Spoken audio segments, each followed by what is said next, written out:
Yeah. Alan, just let people know we're recording.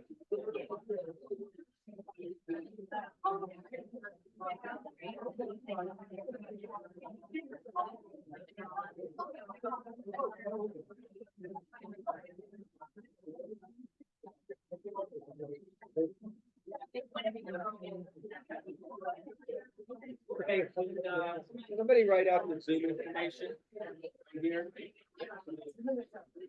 In the back there, he said he's so proud of it. Or unless you have an extra copy or something.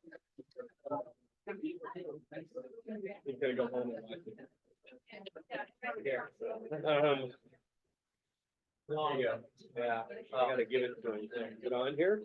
Got the correct. You know, there's been 4 of them that have gone out. Yeah, 3538386.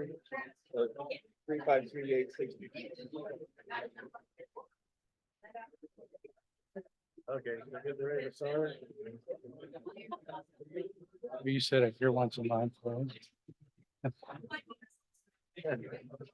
Around, I think you gotta wait. Now, well, one of them's a doctor in Manhattan. The older one, he works at Bellevue Hospital. The younger one is in. No, she's done. She got her master's. She works at. She counsels autistic kids in East Bay. She lives in Danville. Her and her friend of hers have a townhouse there. I'd like to see her come back here. I don't think my older daughter will because she wants to go to a teaching hospital. Doctor. Be nice to have her here. We don't have the position. We have a big crowd here tonight. I don't think it's on, Bobby. The younger one came up for Christmas. How about this one? There we go. I don't get to be on camera this way, but that's all right. So I'm Bobby Dutcher, the chair of the Lake County Chamber of Commerce Government Affairs Committee. Helping me with this event tonight is our timekeeper, Monica Rosenthal over here. My other two, helpers tonight are Trina Pauly back there and Mark Lips. So we have the index cards back there. If anyone wants to ask questions, we will have these little cards you can give us. So remember that they only have 1 minute to answer. So if your questions have 3 questions in them, it's kind of hard for the candidates to do. So try to keep it just to 1 question so they have enough time to answer it. So the candidates will get 2 minutes for opening statements. After that, each question will have 1 minute, and we'll go in a rotation. The names were pulled out of a hat a little earlier this evening to get the order that we have them up there. So our moderator for this evening is Clear Lake City Manager Alan Flora. We're very thankful that he was able to help us out with this. So well, we have a lot to cover tonight in 2 hours, so we'll get started. So Alan. Thank you, Bobby. Welcome, everyone. Good evening. I guess I'll quickly go over some of the format stuff we've been given here, just so everyone has an understanding. This has already been sent to the candidates ahead of time, but again, the seating arrangement is how we'll start, and then we'll rotate through. Scott will get the first opportunity to speak, and then it will go to Chief and so forth. Each candidate will get 2 minutes to introduce themselves here at the start. 1 minute when we get into the questions, and then there'll be a 2-minute closing statement for each of you. Ms. Rosenthal here will hold up a yellow sheet when you have 30 seconds left, and then a red sheet when your time is up. I guess there is recording via Zoom of the forum tonight, so everyone should be aware of that. And I think with that, we need to get into the action here. So we'll start with Mr. Barnett, and if you want to go ahead with your 2-minute opening statement. All right, so I'm Scott Barnett. For those who don't know who I am, I'm a local resident, been third generation Lake County resident, father of a son who's also starting his own family here, and he's gonna be a fourth generation as a firefighter for the Lakeport Fire Department. I've spent many years trying to make Lake County a better place to live and work by volunteering in my community. I volunteered for the Lake County, or for the Clear Lake High School Boosters for 6 years. I worked for the Norcross High School Cycling League for the last 8 years, bringing high school cycling events to Lake County and numerous other counties and Northern California. I've also spent countless hours of volunteer hours mapping, building, and maintaining multi-use trails in Lake County. I'm also currently on a steering committee for the county to help develop more additional trails for public use. And for the past 3 years, I've served on the City of Lakeport Planning Commission.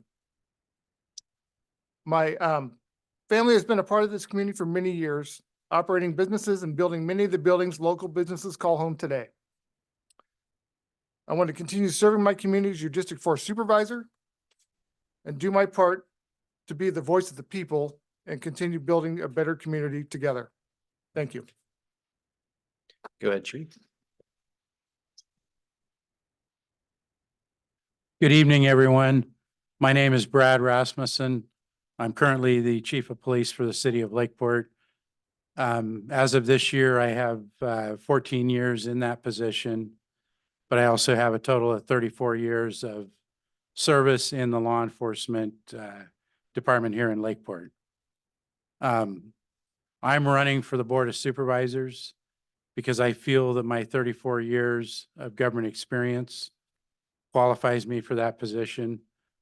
I have built countless relationships with persons in the community. I've worked with virtually all of the agencies throughout the county. I know the issues that we face now. I know the issues that we're going to face in the future. I feel that my decades of government experience qualify me to uniquely hold that office. Most importantly to me is I plan to be committed to the people and reach out to them.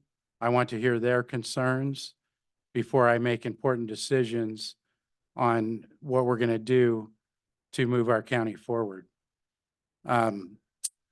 After moving here 34 years ago, I met my wife here in this community.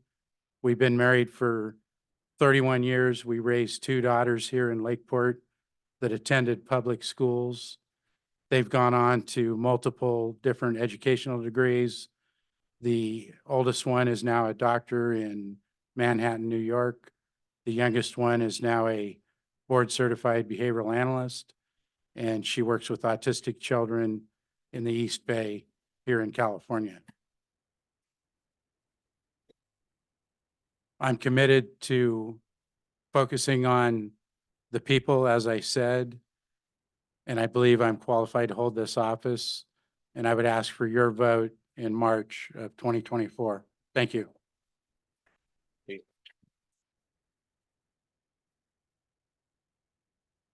Go ahead, Mr. Reed. Hi, everyone. I'm Chris Reed, a father of 4 boys, a community member for the past 10 years. I enjoy life and enjoy my life. I formerly served the community as an elementary school teacher and found that serving others is rewarding to me. Although I am no longer teaching, I still want to help our community. But I'm a community member. You may see me on the lake with my family wakeboarding or fishing. You may see me at the hardware store as I always find myself in the middle of a project. You may see me dropping or picking off my kids at school. You may see me at the skate park trying to rip, and that's pretty hard when you're in your 40s. You may even see me running down the street, working out, or in the backcountry riding my Husqvarna, or even in town riding my Harley. These are just a few of my passions, and what I'm trying to say is I've had an eclectic life, and I can relate to most people around town. This life I've lived so far has given me a vision of what Lake County could be, but it's frustrating seeing the shortcomings of this county. It has so much potential, and once was great, and has fallen off the pedestal 30+ years ago, in my estimate. It's frustrating driving home and feeling like I live on a washboard road. I'm not part of the current system of governance like the other candidates. I'm a community member and I'm only running to try to make this county a better place, particularly our District 4. I'm running as the voice of the voters, and I'm also running because I have knowledge and connections to make the voters' voices heard. I have a list of top priorities I want to accomplish, and I will accomplish this because I can guarantee you I'm the hardest working person in the room. I'm not just saying this, I am. I loved a challenge, and when things get tough, I thrive. If I'm tired because I was up all night working, I take it as a challenge head on. District 4 voters, let's get to work and get some things done in this district, our community, our county. All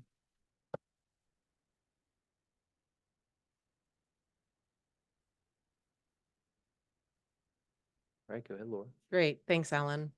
I'm Laura McAndrews Samuel. I'm the Chief Executive Officer of the Lake County Chamber of Commerce. And I am running for District 4 Supervisor because I love Lake County. My diverse background in human resources management, economic development, and healthcare administration give me the broadest experience by far of any of the other candidates. My background equips me with strategic planning abilities, business development skills, and a commitment to community well-being, the ideal foundation to effectively serve as the supervisor of Lake County District 4. Now look, I've lived here the last 18 years. I raised my family here. I started a business here. I worked for a large corporation and a small nonprofit here. I continue to serve on nonprofit boards such as the Lake County Economic Development Corporation, the Lake County Arts Council, the Rotary Club of Lakeport, not to mention the Lake County Chamber of Commerce. My work with all of these agencies demonstrates my ability to be a collaborator, an innovator, and a connector. I am an agent for change, positive change, and with a commitment to inclusive and transparent governance. I will foster collaboration between residents and businesses and stakeholders, because only together can we work towards sustainable practices and development, improved infrastructure, and resilient policies that will positively impact all of the lives of the people that live in District 4 and beyond. Thank you.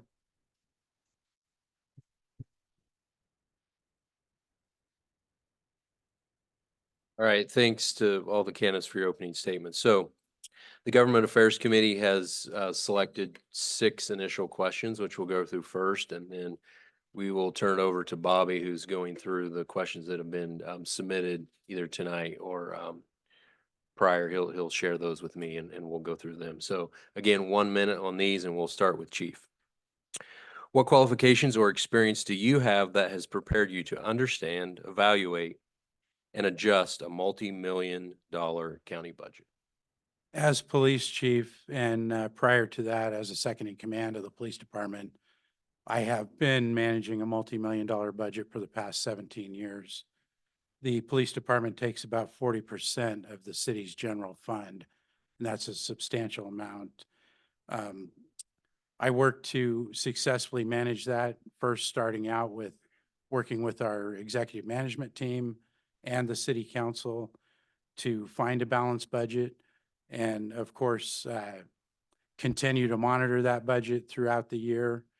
Oftentimes adjustments do need to be made during the year. Things come up that are unexpected, and sometimes you have to change things around.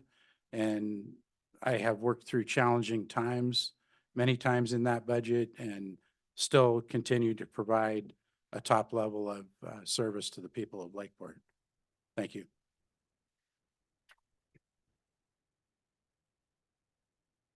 You like me to repeat the question, Mr. Reed, or are you okay? No, I'm ready. Go ahead. Okay.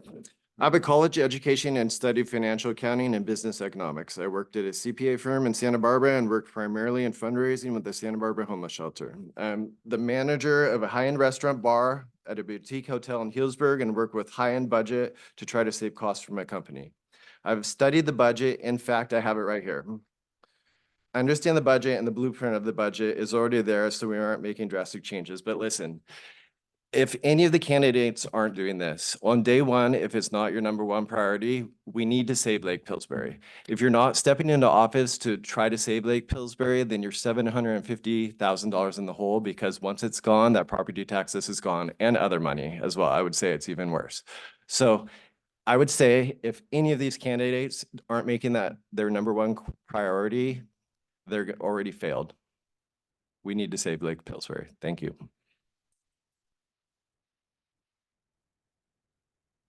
Okay, Ms. Semmel, okay, go ahead. Well, I have both the education and the experience to thoughtfully manage the county's budget. First, I've earned a master's degree in business administration with an emphasis in healthcare management. So that course of studies put me through rigorous classes, and I learned how to interpret and analyze complex financial reports. In my experience, I have managed multi-million-dollar budgets in both healthcare and in human resources management. This experience has allowed me to I learned how to navigate the budget preparation process, along with the continual evaluation and monitoring of all revenue and expenditures throughout any fiscal year. As a result, I am confident in my ability to effectively manage the county's $400 million budget.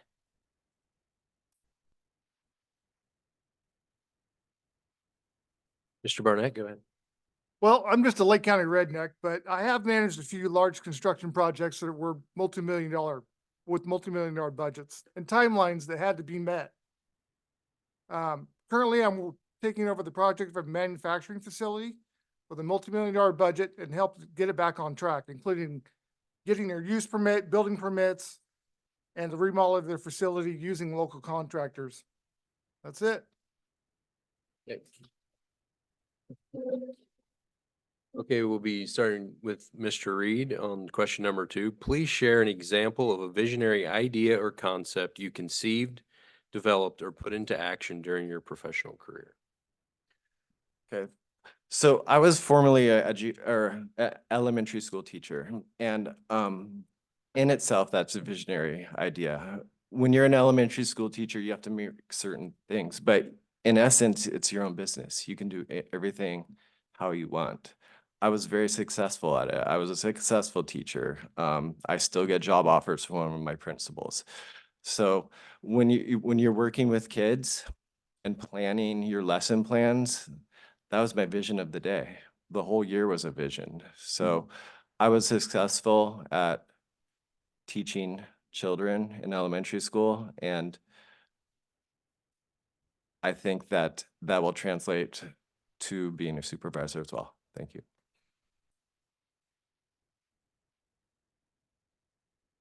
Thank you, Alan.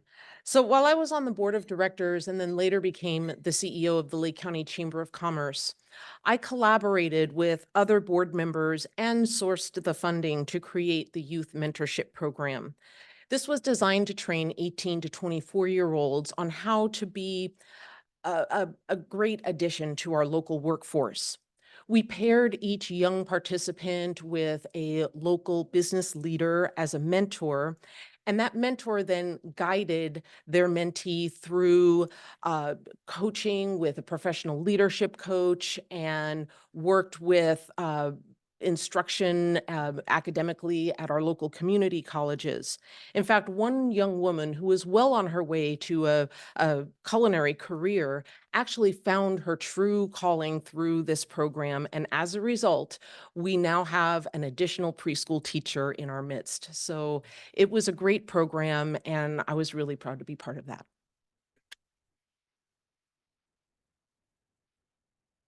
Go ahead, Mr. Barnett. So the trail system at Six Sigma is something I'm pretty proud of myself. After the Valley Fire in 2015, the destruction of Boggs Demonstration Force, there was limited places to ride mountain bikes. So there was a group of people that went looking for a new place to go ride, and they ended up at Six Sigma. The Almonds basically gave us free reign of their property and said, just start building what you can. So that's what we did. So after countless hours of digging through the brush and walking all over their property and mapping and flagging trails, and a group of kids and parents from Middletown, Lakeport, and Kelseyville showed up with shovels, and we started building trails by hand. Nowadays, there's 3 or 4 large mountain biking events there. There's, I don't know, 15 miles of trail, and they're still adding new trails to this day. So that's about it for me. Reggie. About 5 years ago, I recognized the need for additional resources on the streets with police officers to assist the people that are homeless, addicted to drugs. And I knew that we needed something else than just a sworn police officer response. So I developed a program where we brought in a crisis responder who is a non-sworn person to work with police officers.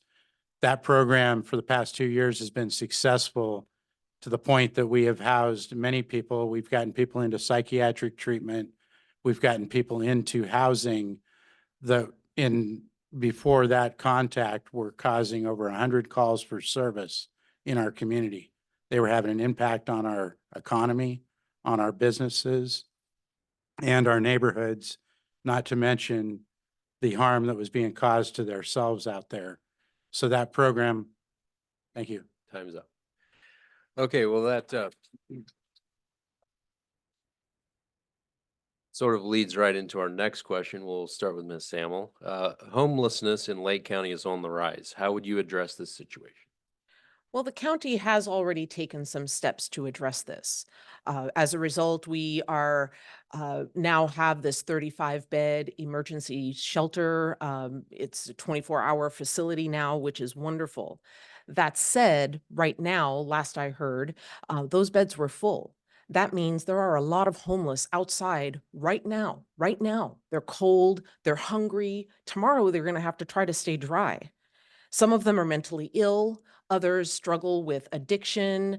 Others are just sort of down on their luck, and we need to get them the help that they need. I know that the city of Lakeport has already taken some steps to move towards a navigation system that would help the unhoused with case management and emergency shelter and transitional housing, et cetera. The county can partner in that effort, assist with sourcing grants or providing staffing. We're all in this together, and anything that the city does to mitigate homelessness in our community should have help.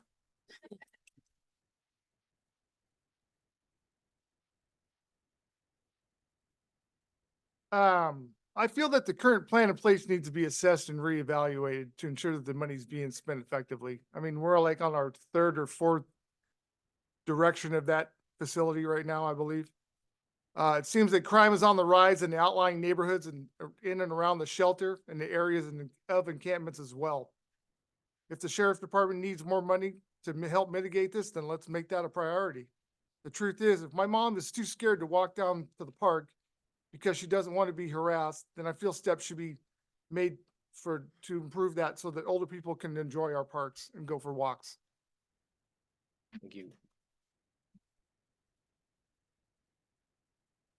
Homelessness is the most complex problem that we're really facing right now with our government response. There is a lot of work being done. There's now today, more than we ever have, many programs in Lake County that are trying to address it, but yet it remains a major problem. We do not have sufficient shelter space despite the fact that we do have a 24/7 shelter. We still need more resources.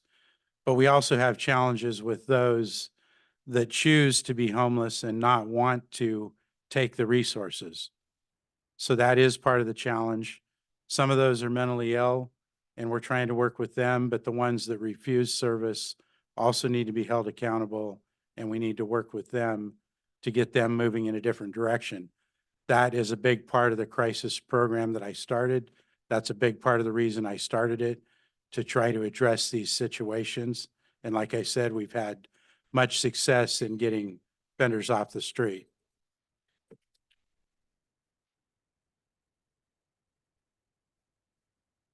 I somewhat agree with Brad. So I have a film background and I was up in Humboldt. I met a gentleman that was the supposed son of Nick Nolte, the actor, 80s, 90s famous actor. He was a nice guy. I got to know him. He was homeless and he wanted to meet his dad. He'd never met his dad. He wasn't given up for adoption. Long story, whatever. But I worked with him trying to do this movie, Finding Nolte. And what I learned is the homeless need resources. You give them a shirt, it ends up getting dirty, it's in the ditch. You go out to these homeless shelters, they're covered with all their clothes or sleeping bags or tents that they're given. There needs to be more resources. For example, I actually haven't been in the homeless shelter here. Are there washing machines? Do they have places where they can wash their clothes so we're not constantly giving them clothes? So I really agree with Brad on that. There needs to be more resources for the homeless. Thank you. Okay, thank you. So we're moving to the next question. We'll start with Mr. Barnett. The allocation of water resources is an issue within any community. What do you feel is the most important water issue in Lake County and how will you improve it? Improving the quality of our lake is my main goal. I love this lake and I've worked on it for many years and enjoy using it most of my life. I feel that we need to start cleaning up and working with the Department of Water Resources and Fish and Game to start cleaning up the tributaries and of vegetation that feed our lake. All the creeks are now flooding in the winter due to the large amounts of vegetation that are clogging them up. In the spring and summer, all this vegetation is sucking all the water that doesn't ever make it to Clear Lake anymore. I also feel that it's a contributing factor to why the hitch aren't able to go up there and spawn. So I think that's priority. So.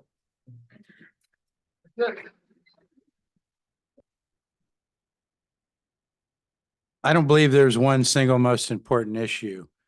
Water is very important to many different types of people in our county. We have issues with the lake. The lake's an important factor. We've got groundwater resources that are important. We've got other surface water. There's many competing interests. For example, you've got agriculture that needs water to run their operations. You've got a need for water with wildlife. What I would do as your supervisor is work with the people, work with all the stakeholders to find the balance we need so that we can provide sufficient water to cover all of these interests and needs. Like I said, a lot of them are very important, and there's regulations that seriously could affect in the future some of our operations. Thank you, Chief. So I also agree that cleaning the lake is one of the most important issues having to do with water. Also, Yolo County owns our water rights.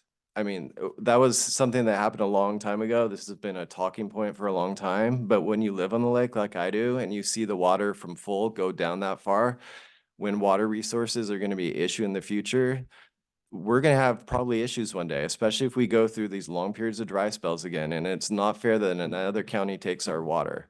So I think that we really need to address that. I know it's been talked about, but we need to truly address changing the regulations on that.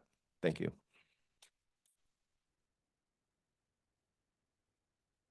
Okay, so it's true, there is no lack of water issues in Lake County, to be sure.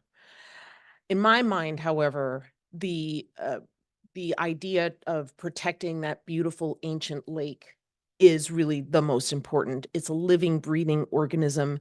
We rely on it for farming and drinking and recreating. And there's so much that has happened in the last century or so to negatively impact the health. We've overloaded it with nutrients, from fertilizers. There's been drought, there's been climate change.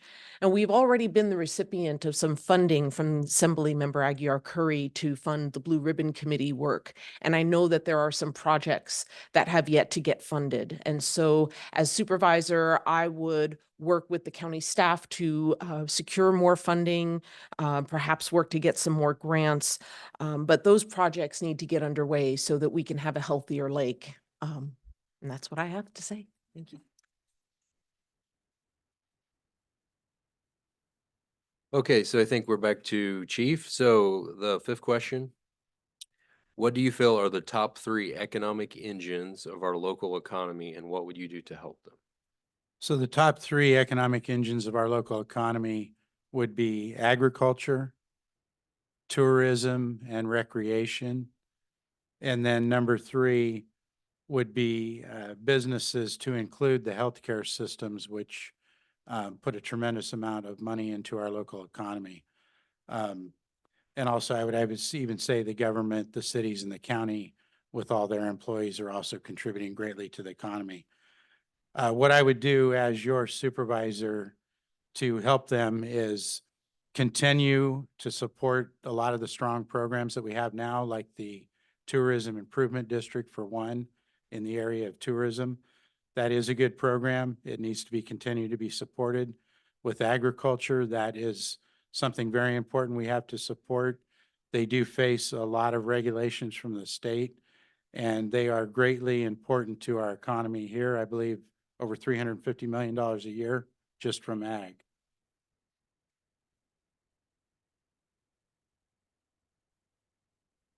Agriculture and business are 2 of the aspects of the economic vision, but wasn't it John Steinbeck that used to write about our lake?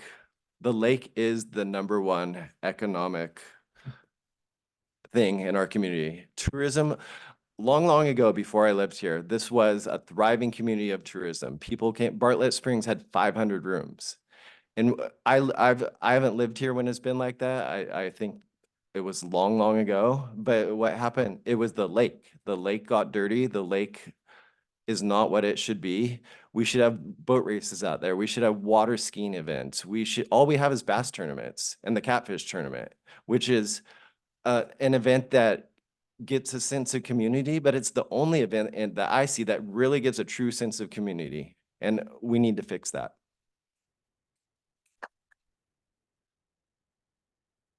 Okay, I see the 3 economic engines of Lake County as small business, tourism and hospitality, and agriculture. First, Lake County's small businesses serve as the very heartbeat of our local economy, and they've endured so much through the pandemic and the current downturn in the economy. I work with several organizations to bring low-interest loans and free business support services to these organizations, and I will continue my work with that. Also, I would want to serve on the Workforce Alliance of the North Bay Board as well. The tourism and hospitality industry can be supported by, the CTA program, the Certified Tourism Ambassador Training Program, of which I've been one for 5 years. And moving on to agriculture, look, our local farmers grow our food. They need the resources, and we do need to strike a balance on water resources and everything, but we really need to make sure that we can collaborate to find solutions.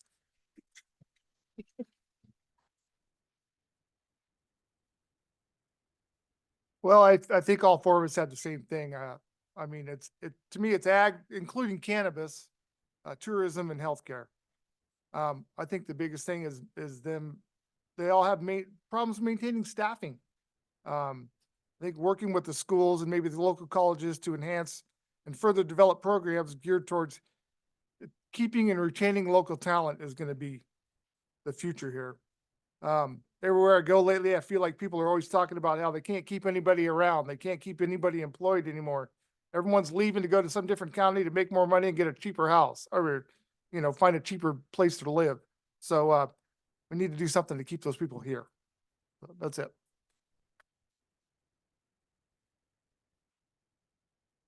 Okay, so the final question that we have here before we get to audience questions, we'll start with Mr. Reed. What are your thoughts about the county general plan and area plans within your district? I want to make Lake County to grow economically, not physically. I want I think that many people in the county like how it is. I want the economy to grow, but not the population.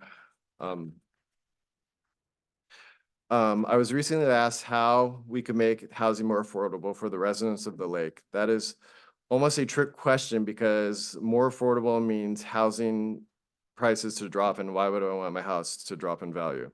We can work on the lake infrastructure and provide more services to boaters. And in fact, I would love to see the District 4 have some sort of marina possibly in front of the new park. Wouldn't that be amazing and great for our area? Which Mike McGuire, the senator, agrees with. Preservation and conservation are important. Again, save Lake Pillsbury. Thank you.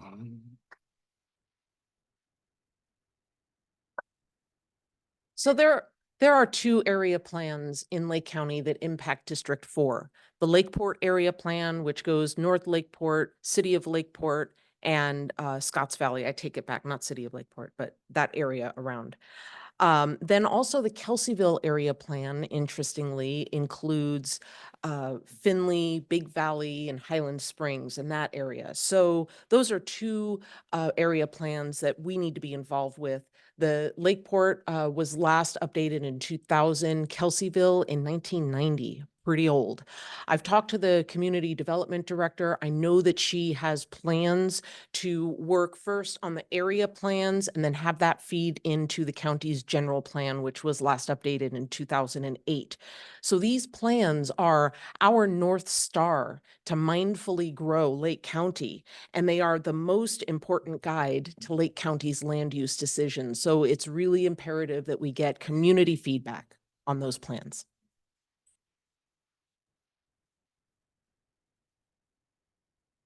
A couple things for me that come to mind, or I agree with Laura, is that the last time that plan has been updated was like early 2000s. The one thing I see that we can improve on myself is the lack of R2, R3, and R4, and the zoning in this area is bad. We need to update that. I mean, I know of a few R4 projects in the last few years that have tried to go through, and either they didn't make it through the planning department, or else the ones that did took 2-3 years to go through. They spent a lot of money doing it, and by the time they got it approved, they lost their funding. So if we want this area to grow, I feel that we need to start planning and making avenues to make that kind of stuff happen, to add some more of that high density residential. Thank you.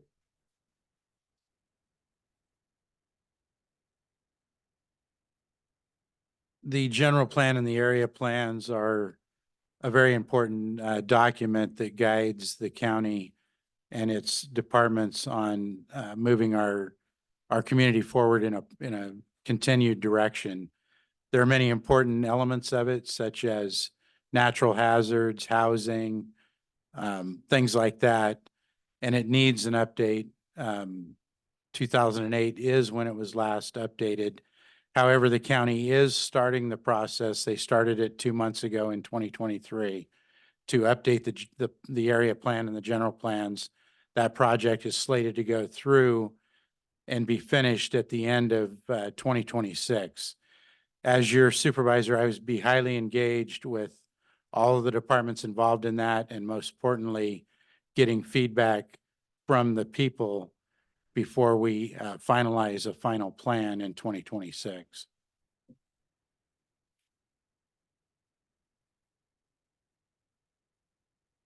Okay, well, that's the conclusion of the questions that you've had the opportunity to prepare for. So I have a number of cards here, and I think probably Mr. Lips back there or Miss Polly will accept additional questions if someone in the audience has them. We have quite a few to go through. I should point out that we will not be accepting questions via Zoom tonight. So, okay, you're up, Miss Samuel. If Okay. elected, will you be a full-time supervisor, or do you intend to keep your current job or business? Being a supervisor for Lake County is a full-time job. I would say one of those 50 to 60 hour a week jobs, if not more. Yes, I would need to step down from my position at the Lake County Chamber of Commerce. We already have a succession plan in place, and I would step into that role ready to work.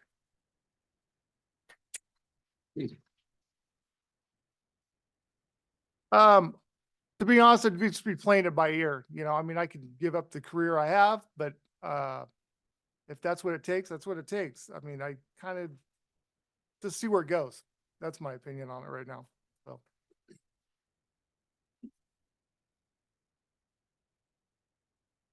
Go ahead, chief. I'm retiring from police work in September of this year. So whether or not I get elected, I'm going to be out of that job. So yes, if I'm elected, I will be a full-time supervisor. I'm looking at it as similar to what I do now.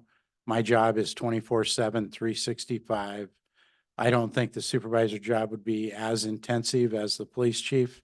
However, that's what I do now. I'm prepared to work 7 days a week, 365 to be available to the people. I will be 100% committed to being at work, doing everything I can to do the best job I can to help move the county forward in a positive direction. Thank you.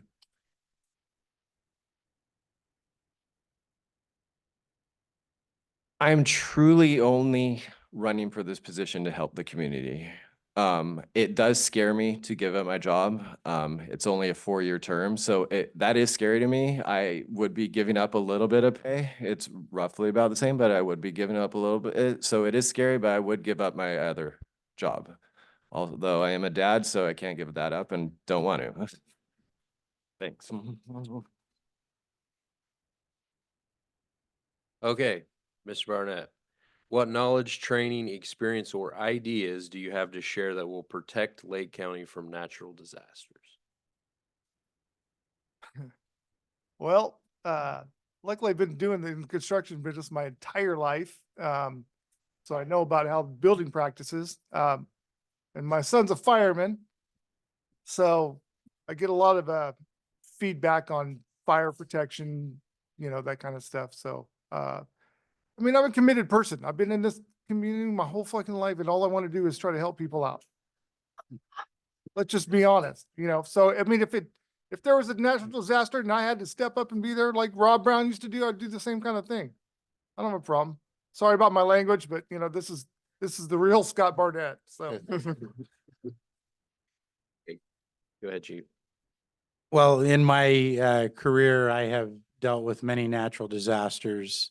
I'm part of the city's leadership team and the operations commander for any emergency disasters that happen in the city. So I've dealt with many floods, fires, other emergencies. So I have knowledge and experience in that area. I know about wildfire. I have family members that spent careers in the wildfire business and also in the structure fire side of it as well. So I think we need to continue to do work on our fire severity areas. We have urban wildfire interface areas that really there needs to be a lot more work done. And I would be committed to be involved in that to make sure that we're protecting our county as best we can and our community areas from wildfire that is going to continue to come in the future.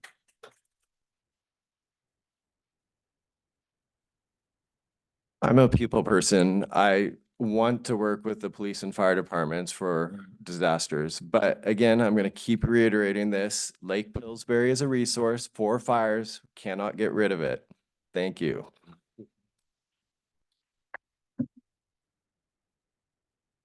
In healthcare, when you are a healthcare executive, you go through very rigorous training to learn how to run an incident command center. I have served in an incident command center during several natural disasters, one small fire at the hospital I was working at, and during the Valley Fire, where we had to evacuate patients from their homes during that time. So that is my experience as a safety officer and as somebody that was trained to work in incident command. I have worked several natural disasters. Does that cover the whole question, Alan? Yeah. I think that's about what you have time for. Okay, very good. Okay, we're back to chief. Please describe your understanding of the duties, responsibilities, and time requirements of a Lake County supervisor. Okay, so the primary job of our supervisors here in Lake County is they work, those 5 supervisors together as a team would evaluate and approve and set the county budget. They also, in our county, except for the elected officials, they supervise the department heads, they supervise, appoint the department heads. There's 28 departments, 4 of them are elected, so they don't supervise the electeds, but they supervise the others. They also act as a quasi judicial panel for hearings. They also have a duty to their constituents to be available to them, to help them navigate government. When somebody's having a problem and needs to know how they need to go about getting help or understanding the process, I see that as a responsibility of the supervisor to help them navigate that system. So, thank you.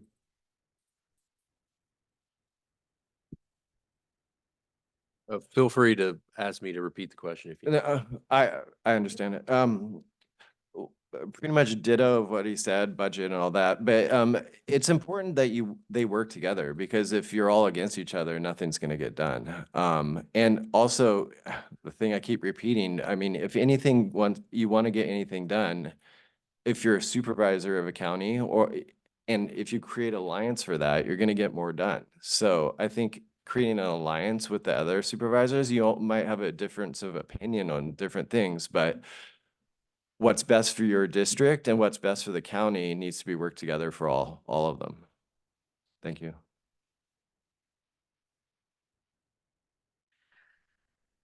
So the duties of a supervisor on the Board of Supervisors is, of course, setting the budget.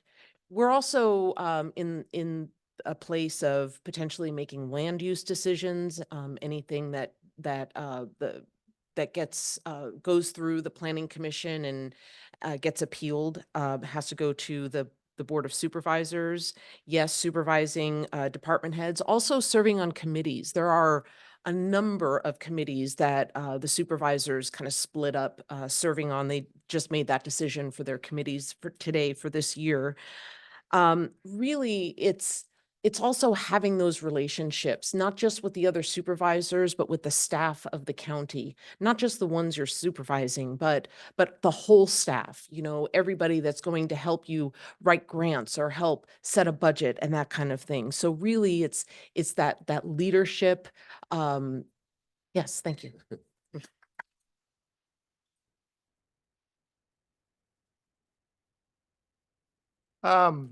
So I think, in my opinion, the last few years that I think a lot of the supervisors are kind of going off on their own tangents. I think we need to bring it back to the people again. That's the whole idea is you're supposed to be a voice for the people. You're also supposed to help, work with the other supervisors on a board, but the whole thing is you're a voice of the people. You're not just doing your own thing. It's not your call on what you want to do. It's what your people in your area want you to do. So I think we need to bring that back. That's the most important thing that I see needs to happen. Thank you.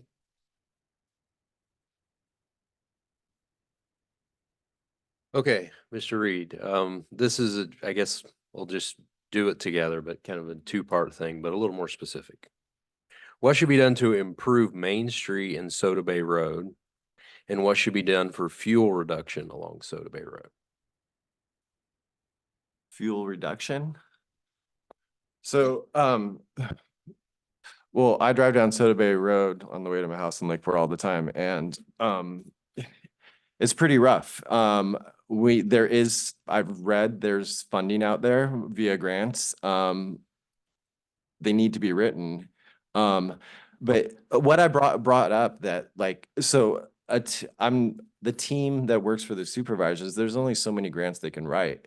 I would love to add an additional grant by me writing it themselves. I know that's not traditional, but I would love to do that. If we can get one more thing written to get funding, why not? Saving fuel, I mean, fix the road, the potholes, and it's pretty rough on Soda Bay, especially around as you're going around the corner up there. I think that would save fuel. So that's all I got. Okay.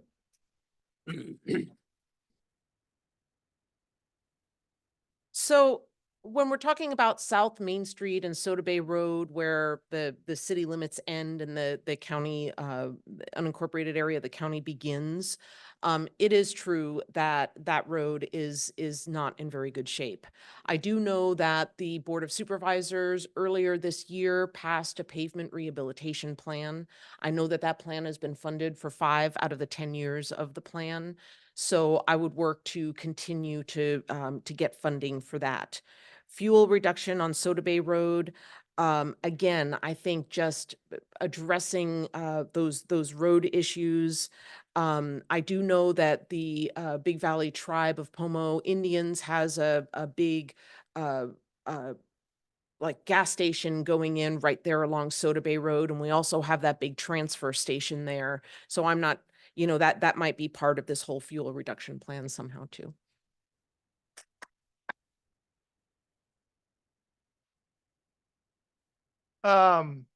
So the South Main and Street / Soda Bay area has been a hot topic for years. It's a city's been trying to annex it in for years. The county keeps fighting back because it's one of the largest tax bases for the county.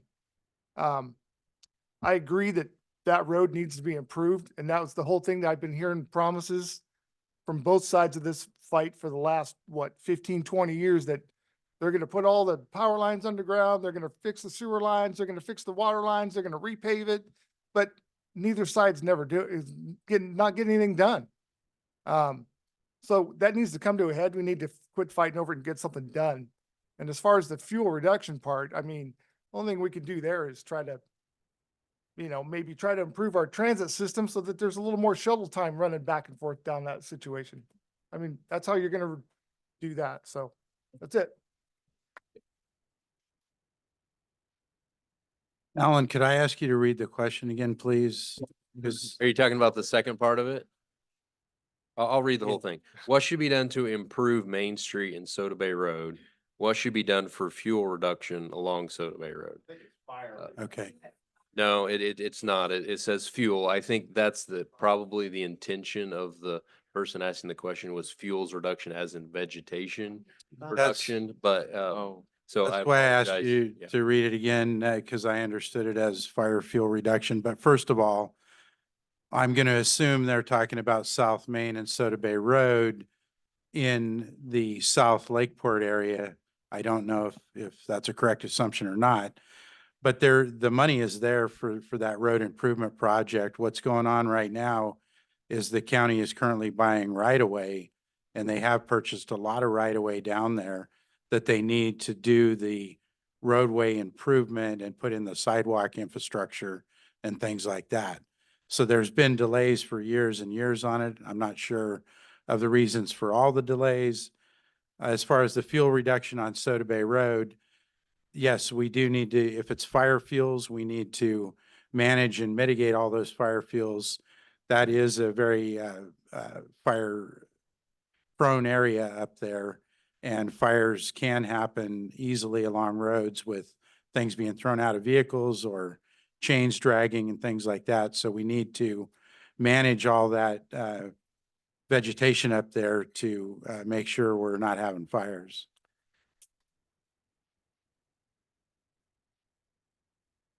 Okay, Laura, what can the county do to address the issue of high fire insurance rates and support non-insured property owners? Well, this is where developing those relationships comes in too. Because while we at the county level don't have a lot of authority to say, hey, you insure companies, come and lower our rates, we do have the opportunity to talk to our state legislatures and to use our influence there. So we have Cecilia Aguirre Curry as our assembly member here in Lake County. She also happens to be the assembly's majority leader, along with Senator Mike McGuire, also majority leader, except in the Senate. And they come to Lake County quite often, and we should lean on them to help us make inroads with the insurance commissioner. I know that Senator McGuire, I've talked with him about what we can do, and he has a plan. So thank you. Can you repeat it again? Sure. What can the county do to address the issue of high fire insurance rates and support non-insured property owners? Okay, so that's $1 million question right there, and I think if you have the answer to it, then you should be sitting up here as well. I mean, I don't think nobody has the answer to that. If I knew how to lower fire insurance rates, I mean, be a millionaire. Really, I mean, I don't know what the right answer for that to be. I don't really have a right answer. Other than trying to keep the fuel of the vegetation fuel cut back around your property. I mean, I don't know. Your guess is as good as mine, I guess. I don't know what to say.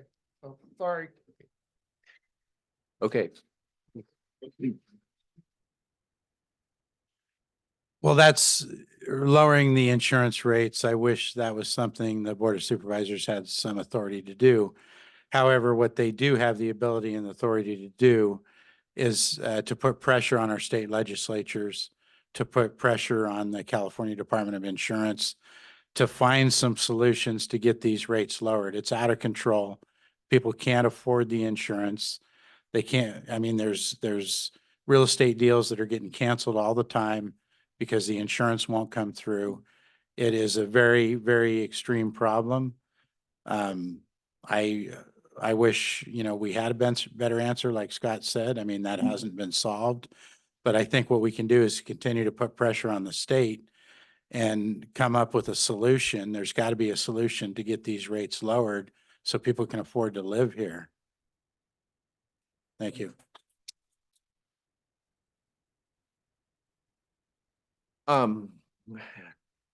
It is a legislative problem, and that it is, I do have the connections to talk to people, but it would be really hard to do with inflation and everything. It's hard to, it would be hard to reduce those kind of fees.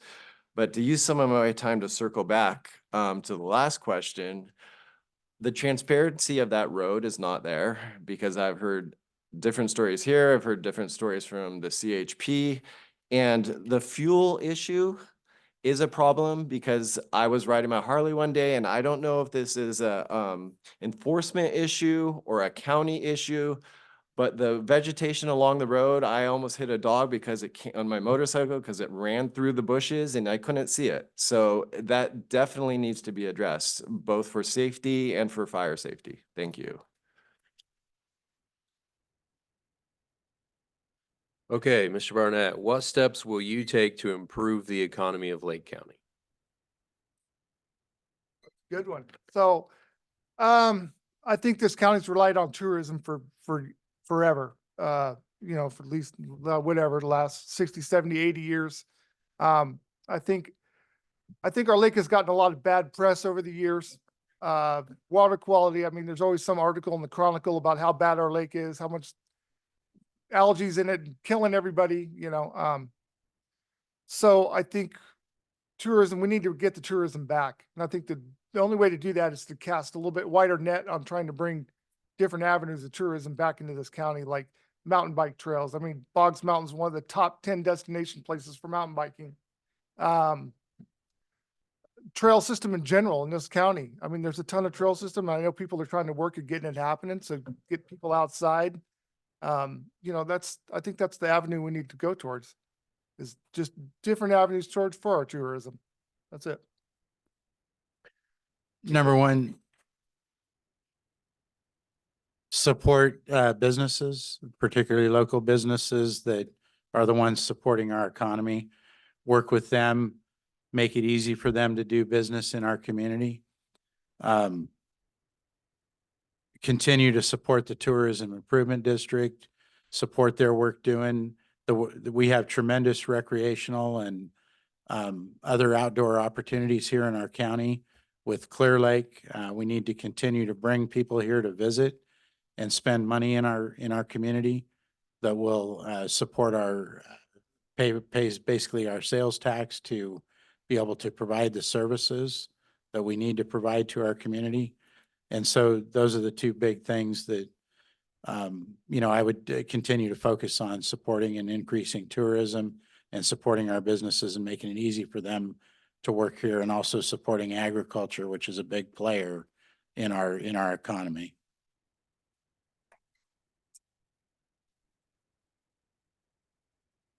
So the lake, as we've previously talked about, is an issue, but bringing back tourism to the county is important. But how many of you have been outside the county and said, oh, I'm from Lake County, and got a bad reaction to that?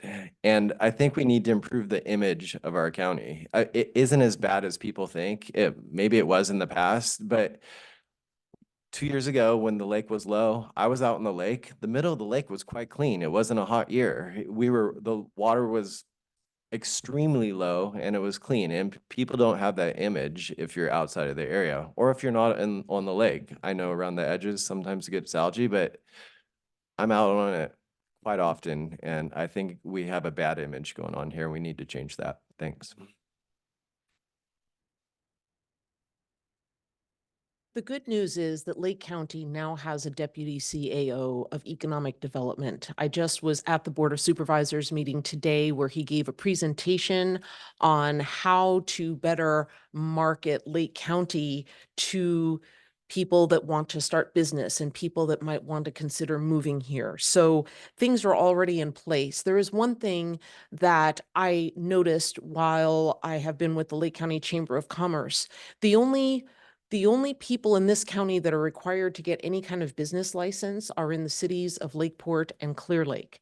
So everybody that works in the unincorporated area of the county, it's just sort of the Wild West. There's no way to know who is even out there doing business. So if we had some way to formally register businesses, and I'm not talking about a big income generator for the county, we just need a way to be able to identify where the businesses are so that we can deliver services to them. Services, as I've mentioned before.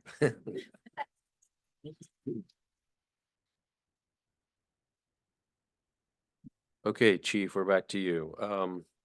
What will you do to address the homeless population, many who happen to be U.S. veterans? So, as I stated before, that is the most complex problem really that's facing us right now. I would continue to work with all the groups that are providing services to homeless in our community and continue to support the types of programs like we have at the police department. That's one of the things that that crisis responder's job is to do, is to find out what kind of connections people have, and if they're a veteran, get them connected to the veteran services and off the street, because there are many programs and it's much easier to help a veteran get off the street than a homeless or an unhoused person who is not a veteran.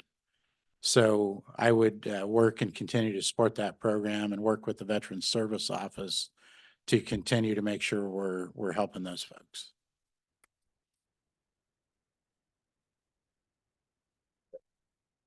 I also agree to work with the resources that provide services to the homeless, including the veteran services, but finding info on where the resources are is difficult. Do a simple Google search on veteran services for Lakeport. I'm almost can guarantee it's not that easy. I've done that for the elderly, like services for the elderly. I knew someone that needed a ramp in a mobile home park, and I could not find info on it. I have found that info since, but it's not easy. I mean, in my generation, you look online. Other than that, I wouldn't know where to look. I mean, I guess there's somewhere in the county, but we need to make information more available. Thanks. Will you read that question again, please? Sure. What will you do to address the homeless population, many who happen to be U.S. veterans?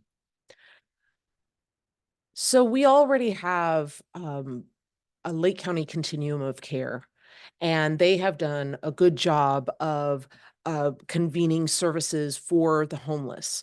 What I notice when I look at those services is that so many of them are by appointment only. So I think one great way to address this is to try and make at least some of those services on demand.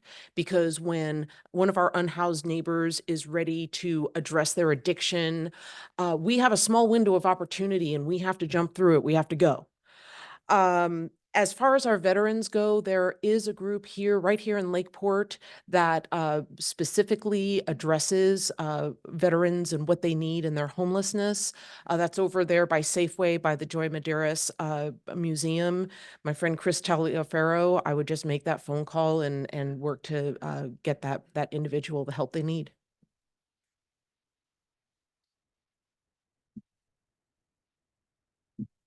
I think, like I stated before, that our homeless shelter needs help. I mean, needs to be reevaluated, but the big thing is determining in the homeless population, which ones want help or which ones are choosing to be homeless and which ones actually are homeless and need help. I think that's the biggest problem we're facing.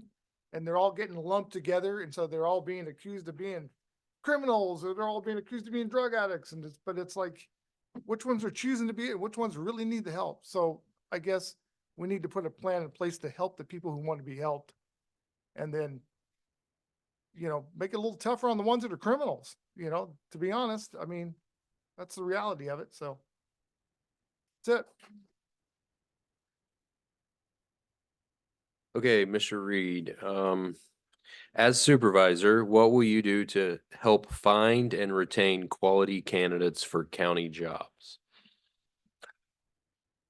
We need to go to job fairs throughout the state and throughout maybe beyond the state. I think a lot of these things that we're talking about, I actually don't know if the Chamber of Commerce or anyone's doing it. Like I know the tourism industry and I know how it works, and I know it's the same sort of thing. You go to these events and advertise it. Like my group does that. They go all the way to New York to get clientele.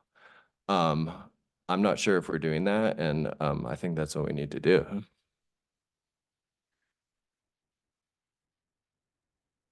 Will you repeat the question for me? Sure.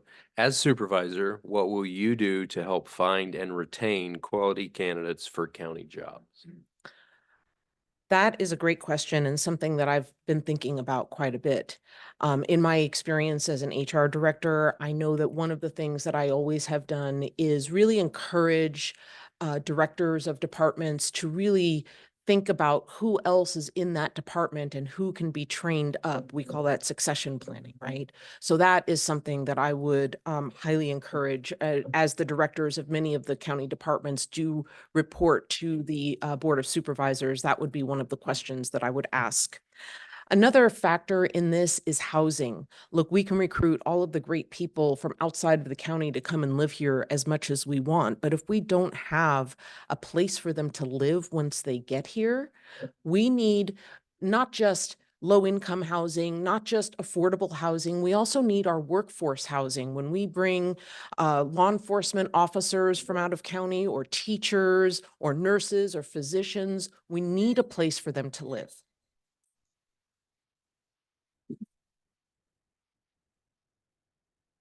I think we're gonna have to work with the county HR director, would be a first start and a step towards the right direction for that. But also it's gonna be somehow, creating better wages or better benefits and trying to retain the people that are coming here and not using Lake County as a stepping stone. That's what seems to happen. I mean, I've seen what, like at least 10 different directors of community development since I've, in the last 20 years. I mean, those people are coming here and they're using it as a stepping stone, to get a better job in a different county and different part of the state. Somehow we need to keep them here. We're getting ready to lose Scott DeLeon, which is an important person, and we don't have no one to back him up. And it's too bad that we didn't try to recruit someone younger to try to fill that position early on. So it's going to be hard to fill that spot. Thank you.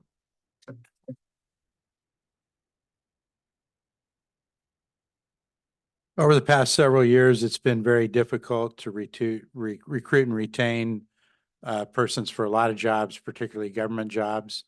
It's something that I faced in law enforcement, not being able to recruit police officers in here for a lot of reasons, because we don't have housing and the pay is a lot lower than other communities that are very close to us. But I think one of the big things we need to do is continue to have programs in our schools and work with our local kids that want to stay here, That's what we started in the police department. We've been very successful in reaching local kids and then paying for their education so they can go on to get trained as a police officer. And now they've been here for years now, some of them, and they're staying here because it's their home and they grew up here, and we provided them the opportunity and ability to do it.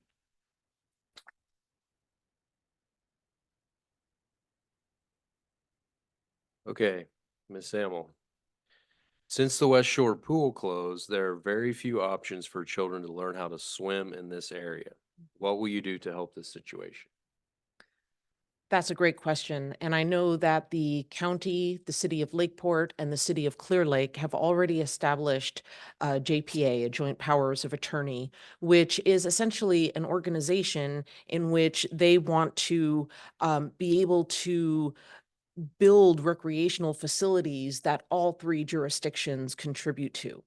And I know that the JPA had planned to put a swimming pool here in Lakeport, I believe in the city limits.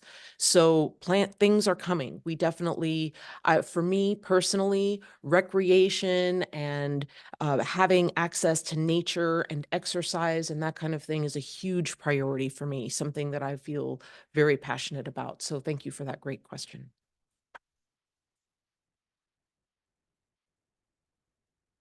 Can you repeat it one more time? Sure. Since the West Shore pool closed, there are very few options for children to learn how to swim in this area. What will you do to help this situation? Well, to help it, I guess I would try to see what's out there so we can create another pool in this part of the district again. I agree, it needs help. I mean, we need that. It's unfortunate that we lost the pool. So somehow or another, we need to try to replace it. I agree. That's about it.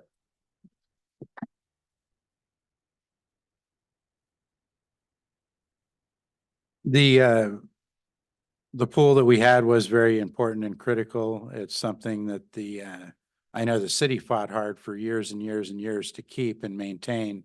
Unfortunately, it's lost. Unfortunately, Quail Run's not available now. I know, as another candidate, I believe Laura said, talked about the joint powers with the two cities and the county, but I think that's something we really need to support. And because it's critical that we have a pool in these communities, I think we need to figure out and find the money, whether that's a tax increase on sales tax or some other way. I would be in favor of supporting that and making sure that we get those things replaced.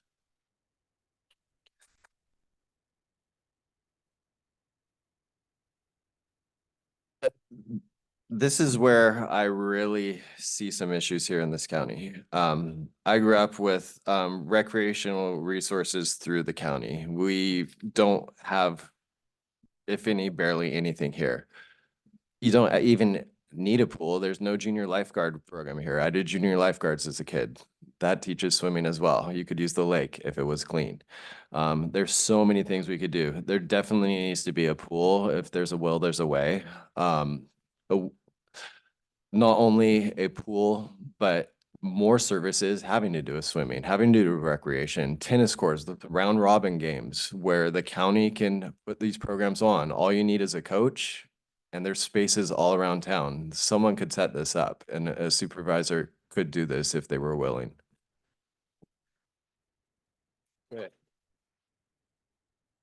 Okay, Mr. Barnett, there are a number of vacant buildings in downtown Lakeport. What can the Board of Supervisors do to revitalize our economy? That's a good question. I mean, other than try to keep on that steering committee with the city, try to work with them to keep new businesses coming here. I mean, that's about all you can do. It's unfortunate. You can't ask people to lower their rent rates, because that's not going to happen. Yeah, all we can do is try to get new businesses to come here, and that's a really, really hard avenue to do, especially right now where there's more of them are quitting, and they're giving it up because it's so hard to make a living right now. The economy's bad, taxes are up, Interest rates are up. I mean, it's gonna be that's a tough battle. I mean, I wish I knew the right answer, but I mean, I really don't. But I would like to try to work to make that happen. I mean, I remember when this was a striving community, I'd like to see that happen again.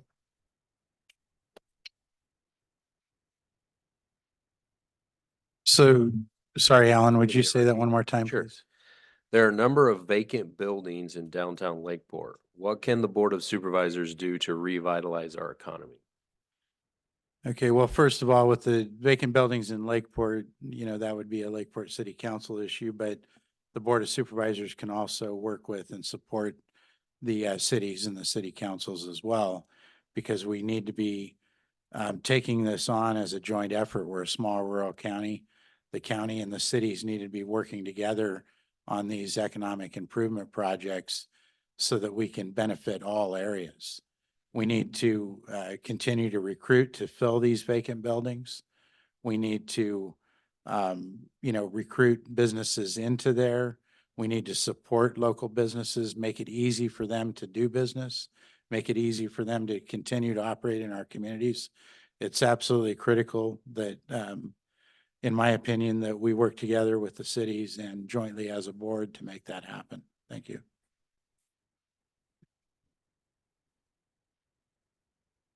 I like metaphors.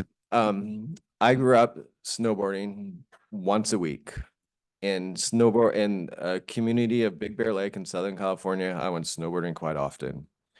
When there was no snow, businesses did not do well. No one went there. The ski rental places didn't have rentals going on. I feel like Lake County isn't stuck in a no snow kind of era for a long time. Clean the lake, improve the image, people will come here, businesses will do better, and the buildings will start to fill because you need people to fill the businesses and provide money. Thank you. Thank you. So it is true that there are a lot of vacant buildings in downtown Lakeport. It is also true that that is not the absolute jurisdiction of the Board of Supervisors. However, I have a great relationship with the city of Lakeport and would love to work with them to help fix that. One thing that I have noticed is that both of our cities have consultants that have helped them attract businesses to their cities. I wonder if there is a way for us to explore having that kind of consultant at the county level as well to attract businesses to come to Lake County. There are a lot of other things that might need to happen as well, such as making navigating the permitting and building process easier for folks. Perhaps, providing some kind of incentives for them to come. Again, all of that needs to be explored. These are just ideas. But I think possibility of that consultant might be a good one.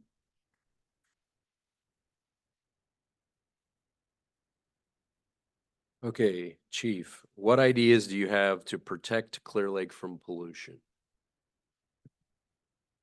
Well, I'm not sure what pollution they're talking about, but I hear a lot of people saying today that the lake is polluted. It's really not polluted. There are cyanobacteria and other things in the lake that we need to address. But I would like to see more science. I would talk to the experts that really know, the scientists that can tell us what's going on with the lake, because I don't necessarily believe we have all the answers or understand all the information, but it's a natural lake. There's sediment that goes into it, so we're going to have nutrient issues throughout the year. But I would work with the Water Resources Department and other scientific folks who really know and can tell us what we ought to be doing to protect it, because it is critical that we protect it. It is the crown jewel of Lake County and a big part of so much of why we're here.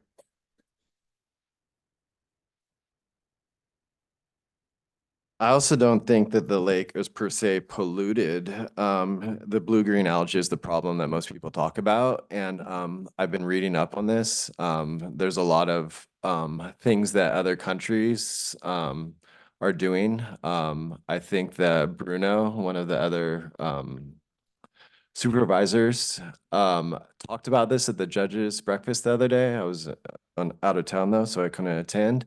So we need to look what other areas are doing to get rid of that algae, and I think that would help a lot. And then the better image of the lake would happen. Thank you.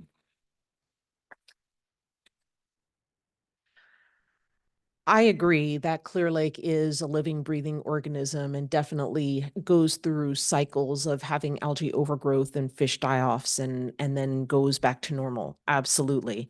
I also know that the Blue Ribbon Committee has started some projects. They did get some funding to do things like abate old docks that are along the shoreline, identifying some homes around the lake have really old septic systems that need to be cleaned up.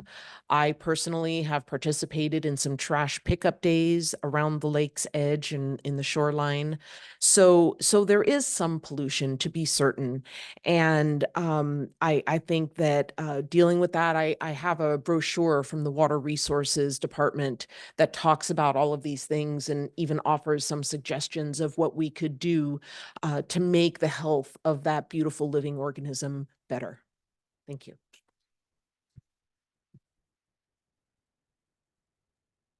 I don't really think there's a lot of pollution going in the lake, other than there's a lot of natural nutrients going in the lake, in my lifetime. I mean, when I was a kid, the lake was just nasty green, just so thick you couldn't see nothing. I work on the lake all the time now. When I'm out there, usually in the wintertime, you can see down 8 or 10 feet.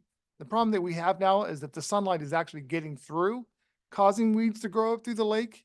And part of the nutrient rich that we're having is that all the tributaries that are feeding Clear Lake are, there's invasive species that are dropping pollen that are feeding the lake. That are causing, there's debris going in the lake that's natural, that's coming down the creeks that, that's caused from all the invasive trees that are in the creeks. So, I mean, that's the same thing that we need to address that I brought up earlier, is that we need to work with Water Resources to start kind of cleaning up the creeks a little bit with Fish and Game, because a lot of them aren't a natural species that's out there. A lot of the trees in the creeks themselves, they're not natural to Lake County. Thank you. Okay, Mr. Reed, what can the Board of Supervisors do to help reduce crime, especially fentanyl and opioid abuse?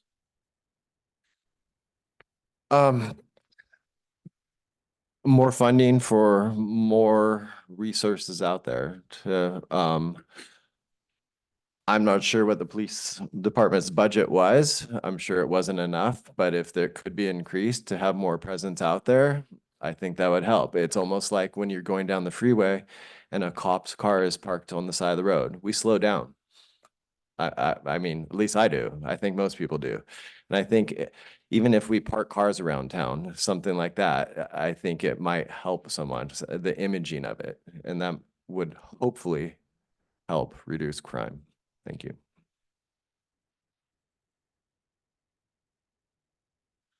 I just had a meeting last week with the director of Lake County's behavioral health.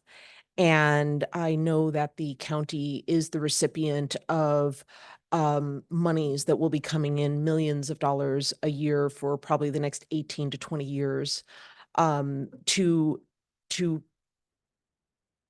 directly address the opioid epidemic in Lake County. And Lake County received a much higher award because of the rate of accidental death that we have from overdose here.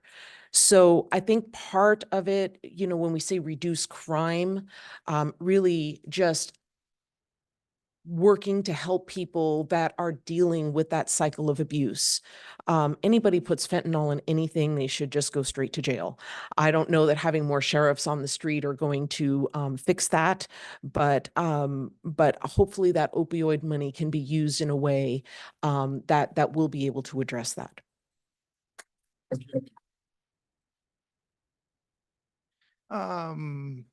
That's a tough question. Education and help with addiction. That's going to be probably the big thing I can think of that we need to do. It's like, someone who's addicted to any kind of drugs at all, like the success for them to get clean is like less than 7%. And part of that is because lack of education on anyone that's around to help them. So I think we need to improve that. I've been saying that for years. I've been through the system myself. I've been through a rehab. I know how it is, and it's a tough road to get through, and it's a tough system to break. And like I said, part of it is lack of education on not just on the person themselves, but on the people around them as well. It's a tough road. So, thank you. For the Board of Supervisors, I believe it's their job to support and fund the components of how we would do that. First of all, there always needs to be an education piece. There needs to be a piece of the services provided, and there needs to be law enforcement. It's the board's job to properly fund and support those to make sure we have all the components so that we can address the problem. One by itself is not going to do it. Also, we really need to get a narcotic task force back in this county. It's been eliminated for 15 years. The county and the cities need to work together to re-implement that task force and go after the fentanyl dealers. The fentanyl is out of control on our streets right now. And I'll use the last of my time to say that we are bringing a national fentanyl speaker here next week. There's flyers back here. I would love it if everybody here could go to that, and please be part of the process to help improve our community and get rid of the fentanyl and the opioids.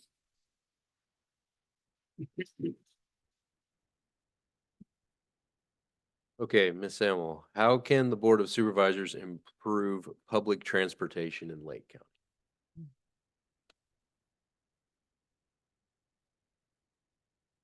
It is a challenge because we are a very large county, somewhat sparsely populated, and we have this big lake plopped in the middle, right? And I know that public transportation is a challenge because sometimes a line might just go to one stop, maybe twice a day on a weekday, and maybe not at all on a weekend. So how can we change that? Is it through more funding? Is it through, this would be something to explore. We also have a challenge with this because so many of us in our communities are over the age of 65. They have doctor's appointments outside of the county. They have to get their care elsewhere, and they don't always have a ride.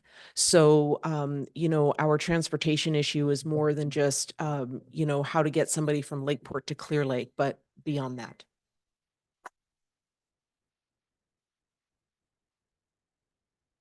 I agree with Laura. I think just try to explore the options to make the system that we have in place better. I know it's going to take more funding. It's going to take, trying to find the money to make that happen is going to be part of the challenge. I know nobody wants to raise taxes. I can tell you that, but maybe it's how we use the funds that we have existing, to make it work, to make the system better than what we got going. So that's it. Thank you. Yeah, I think that's a tough question. My understanding of our public transportation, which is limited in this county, is governed by a transportation board that has supervisors and city council members from the jurisdictions on it. It's my understanding that it really costs us more to run that than we're making off any charges to even use that system. But at the same time, it's critical. We have people in this community that need transportation, that don't have their own cars, don't have people to help them to get around to appointments. So, sometimes, we have to invest in that. I'm not sure what all the answers are, but as your supervisor, I would get engaged in that and try to understand and try to work with the stakeholders in the community and see if we can come up with the best answers. Thank you. I agree with pretty much every aspect every candidate just said. We'd have to explore the financial side of it. So I don't have much to say on that, but just an interesting fact. I don't even know if this is true, but I just heard that Lake County is the only county in California without any rail tracks, past or present. So, thank you. Okay. Mr. Barnett, little bit of a different question. Put you all on the spot here. What are 3 steps you will take when your term starts to fulfill your campaign promises? 3 steps. Well, one of my campaign promises is to be a voice of the people. So I will answer my phone. That's the biggest thing. I did post my phone number in the record B, and I will take your phone call. Just don't call me after 7 o'clock at night, because I probably won't answer it because my better half won't let me. But I will call you back even at 6 o'clock in the morning if you want. I think that's going to be the biggest thing is communication. I've always been that guy. I don't mind sharing my phone number. If I don't answer right away, just text me. I'll guarantee I'll get back to you. Anybody that knows me knows that I will. So that's probably the biggest thing that I can tell you. And then just not make promises I'm not going to keep, and do the things that the people in my community want me to do. Thank you.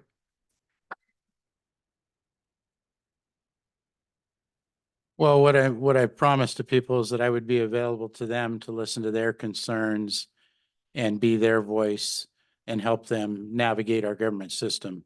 So if I'm elected to supervisor, I would start day one by being public available to all those folks.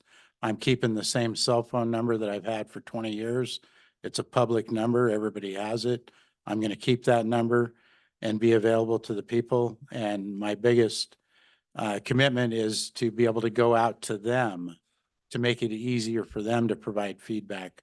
I don't want to sit in the courthouse or an office and make them come to me. I want to go out to them where they're at and make it easy for them to be able to provide feedback and concerns.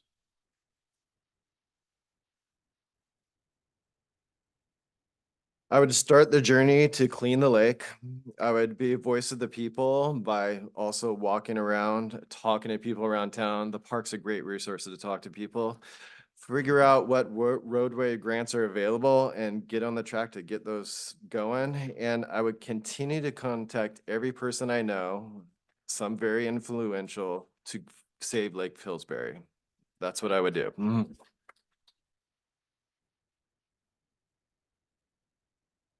So the 3 steps: listen, listen, and listen.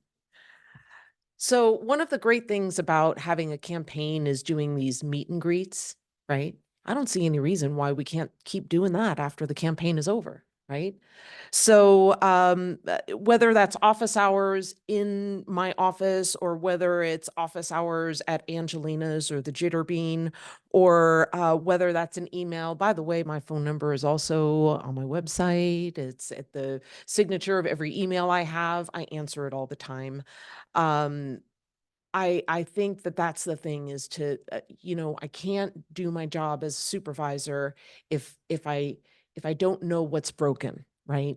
I think about a time when I was coming home with my daughter, and she said, "I hear hissing in the car," and I walked around the side of the car, and lo and behold, my tire was flat. I had no idea until she pointed it out to me, right? So that's how I would do it.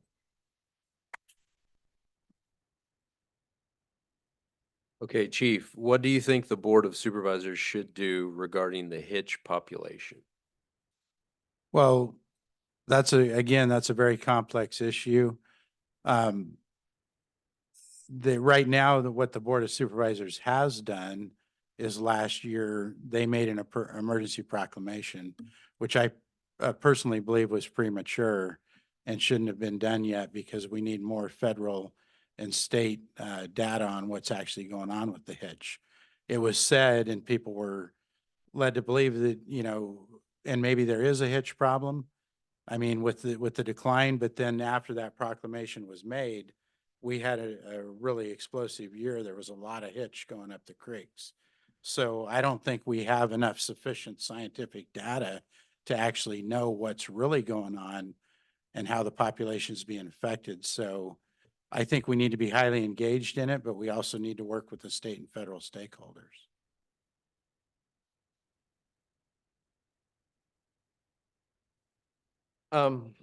I've seen the hitch out there on the lake, so I actually don't know the true, you hear from the fishermen. I mean, I'm a fisherman, and you talk to them, they say, oh, the hitch are plentiful. Then you hear they're not, and they're in decline. So I would also like to explore the data.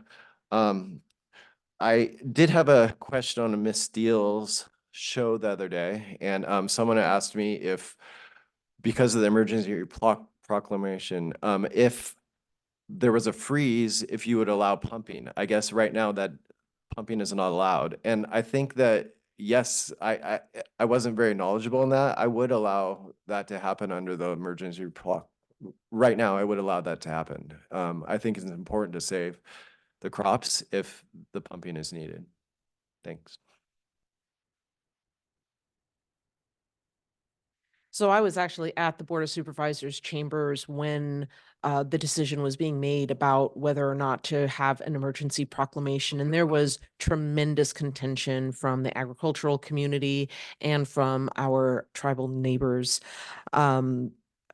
Mostly because there was concern about pumping water from the water table from their wells and pumping the water to protect their crops from frost. That really was the thing in the spring, because their concern was if the water table got too low, then the hitch would not have enough water to be able to spawn. So they made the emergency proclamation, and I think that that's a good thing because that allows us to potentially apply for grant funding and that kind of thing to be able to get more scientific evidence. I'm not aware that that any.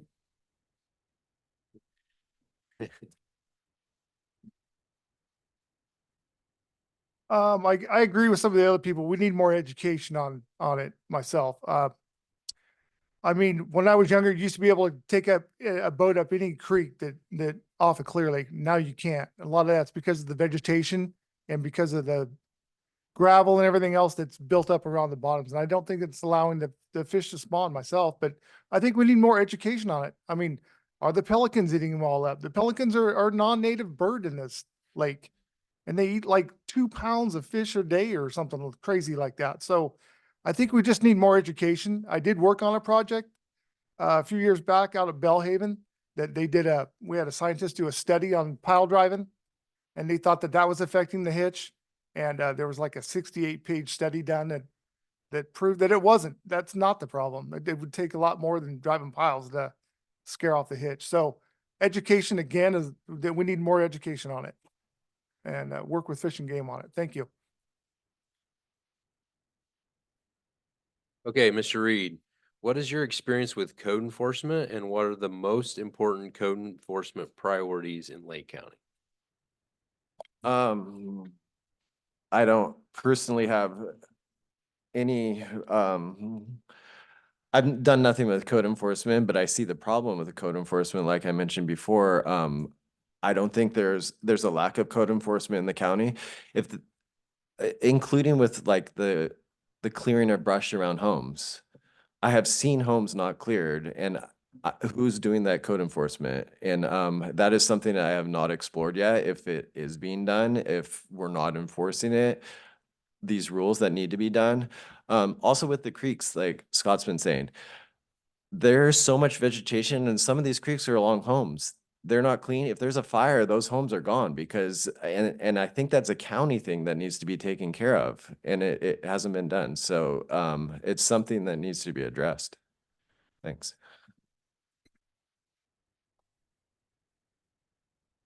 So my experience with code enforcement with the Lake County Chamber of Commerce, we're basically the 411 of Lake County. People call us all the time about all kinds of things.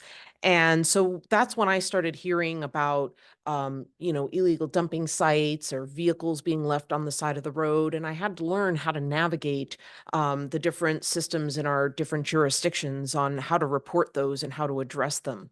I've also been in a number of Board of Supervisors meetings where the Board of Supervisors did have to address things like nuisance abatement, vehicle abatements and that kind of thing. So when one neighbor has a bunch of garbage in their house and the other neighbor sees it, and how the county gets involved with that. So code enforcement really is something that should be left to the staff of the county because they are the experts. And my MO is to stand back and let people do their job.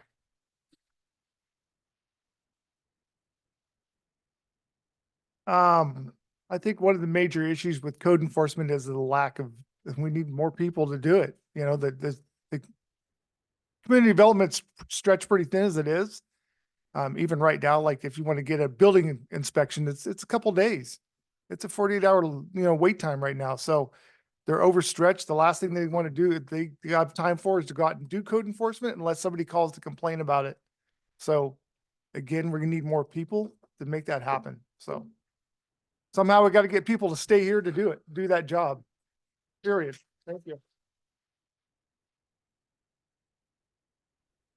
My experience with code enforcement, as a police chief, I work closely with our city's code enforcement department, building department, and community development department to address code enforcement issues. So I have experience dealing with all the types of violations that are common in Lake County. I think the most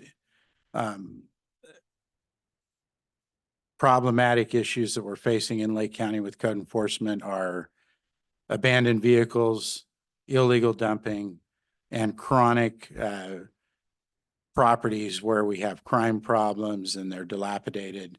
And there is no real good team that the county has all the pieces to be able to address them, but they're not working together now today to be able to take on those problems.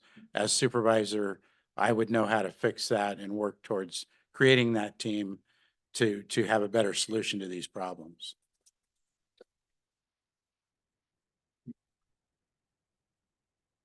Okay.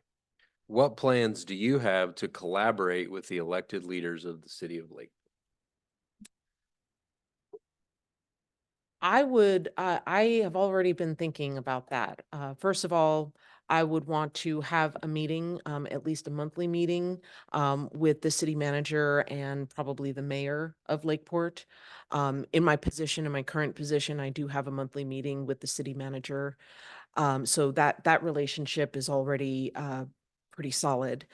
Um, I would want to come to city council meetings, especially if the staff or the elected officials have identified an issue in which they need some input from the county. I think having that presence here in City Hall is important. The city of Lakeport is 40% of the district and a very important part. So.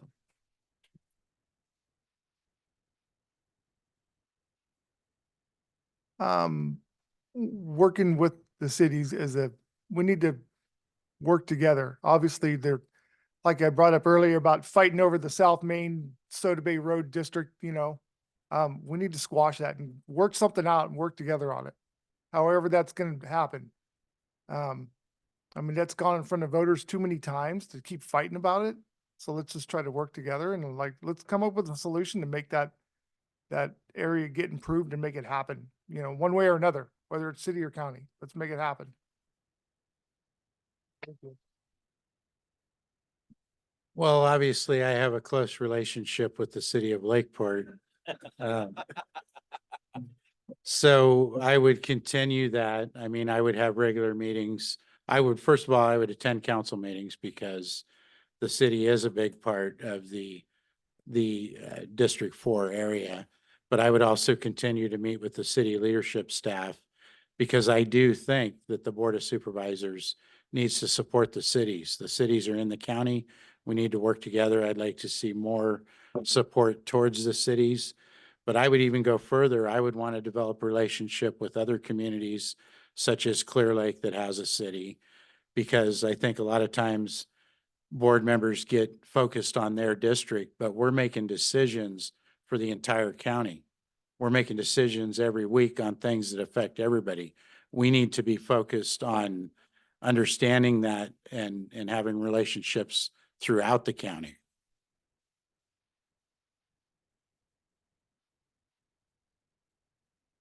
I think I previously said I'm a people person. When I started this process, I thought I should contact the candidates. I was hesitant to go into this because I didn't know who these people were. Brad beat me to it. He contacted me, played a little phone tag with Scott. I should have called Laura. But already creating those relationships, if one of us wins, I would hope that in some way we have some sort of relationship with the others, because I think we all care about this county. Thanks.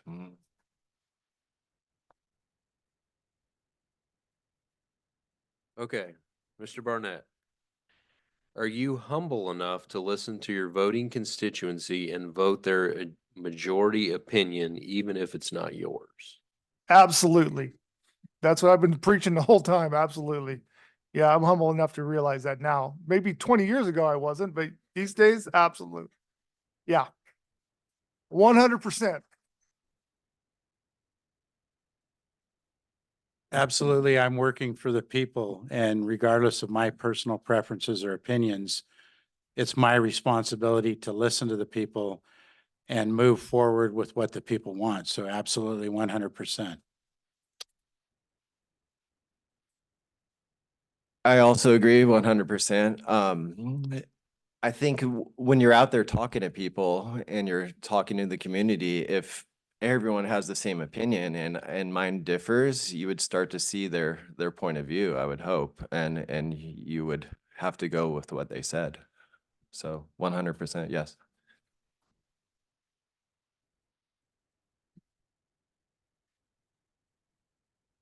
I would say yes. I would definitely want to vote the way my constituents want.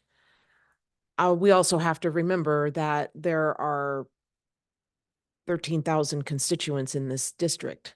So I would want to be careful that I'm not just listening to just one group, that and that would be what meet and greets and office hours and that kind of thing would be.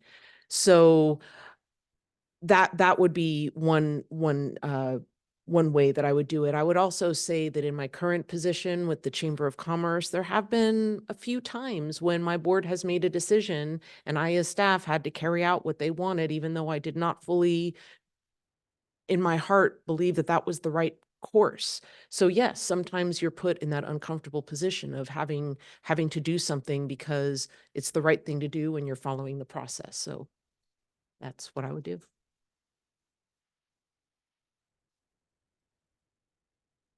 Chief, Assembly Bill 240 provides funds for the care of feral dogs and cats. What will you do as supervisor to assist in the care of these animals? Yes, that's a good question, Ellen. Thank you. In the unincorporated county area and the city of Lakeport, there's anywhere from a low end of 6,000 to a high end of 14,000 feral cats. It's a major, major problem. Animal control is working on it. They are doing some trapping. I think they fixed 350 cats last year, but that is a very small percentage. What it comes down to really is a big shortage on veterinary services. They actually have the money where they could hire more veterinary staff, but they can't recruit. They can't get those staff members in there. I would be very engaged with animal control. I would continue to work with them and try to address and mitigate this problem because it is a serious problem. I don't have the numbers for the Clear Lake population because animal control services the Lakeport area under contract. That's why we have those numbers. Thank you.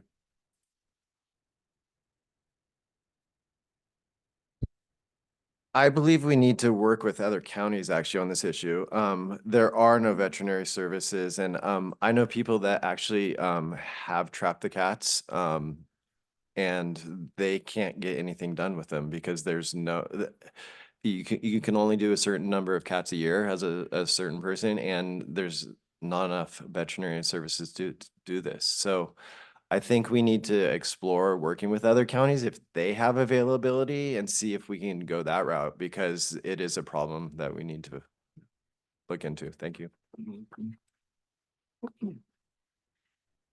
Yeah, the feral dog and cat situation in our county is really becoming it's very, very bad. We need a veterinarian here. We used to have one, and unfortunately he passed away. And yes, it is very difficult to recruit. I mean, even our local veterinary clinics, Wasson Memorial, they're having a hard time recruiting. It's not just the county. Um, so my job as supervisor would then be to go arm in arm with the director of animal control and come up with some solutions. What can we do? What can we do to serve those folks that are dealing with those populations close to them? How can we get those animals neutered and spayed? And how can we, just care for them? It's really unfortunate. Thank you. I actually looked into this with someone with animal control, and they were telling me that there's only 4 patrol people right now. We have a part-time veterinarian that works there that's trying to retire, that wants to retire. And there's a national shortage of veterinarians coming out of school right now. So it's gonna be a tough position to fill. There is actually an opening on the county website for that position and for vet techs as well. I mean, it's just gonna be a problem that's gonna be hard to take care of, but we got to definitely work towards it. I know that they do have some funding there. They have the funding to make those positions, filled, but just trying to find the people. Again, it's trying to find people to fill the positions in this county is the number one thing. So, thank you. Okay, I don't think the audience liked your answers to budget questions, so we need more specifics. Mr. Reed, please give one example of how you solved a complex budget issue. Well, when I first moved here, this is a personal budget issue, but it is an issue. I mean, I had to make the hard decision of like continue teaching or not. And I made that decision for myself and my family and to get a higher paying job, and that job's in Healdsburg. So personally, I made that decision so I could save money to buy a house. So that's a personal decision, but it is a budget decision.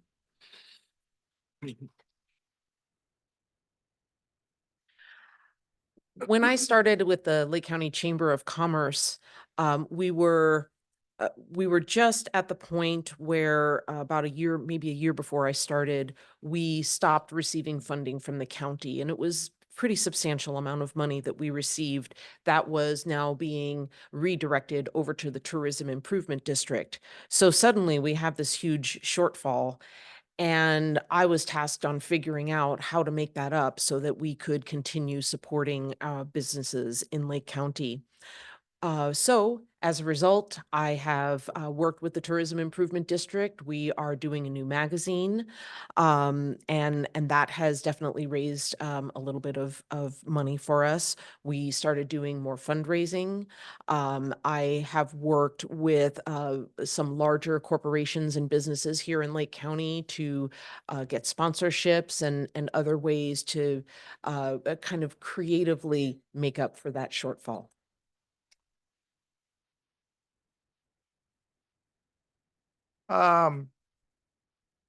Currently I'm actually working, consulting for a manufacturing facility that was, way over budget at one point. They were, and part of that problem was they didn't have any knowledge of any local contractors. They were from out of state and they moved here and they didn't know who to turn to. So one thing I did help them do was find local talent to help make their project happen. It's almost completed at this moment, and it saved them a lot of money. That was, by trying to find the right people to put in the right places instead of having to go out of town to get them. So that's it. Can I get that question again, Alan? Sure. Please give one example of how you solved a complex budget issue. I would say,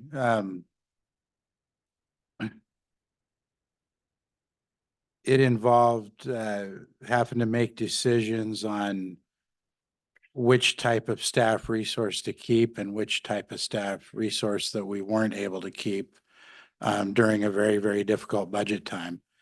That was difficult because we have many different types of programs in the police department that provide different types of service or investigation.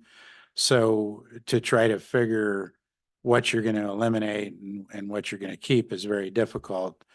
And ultimately, we did make a decision and then had to make adjustments on how we would backfill the area where we then had the shortage. So I would say that that's an example of a difficult budget situation.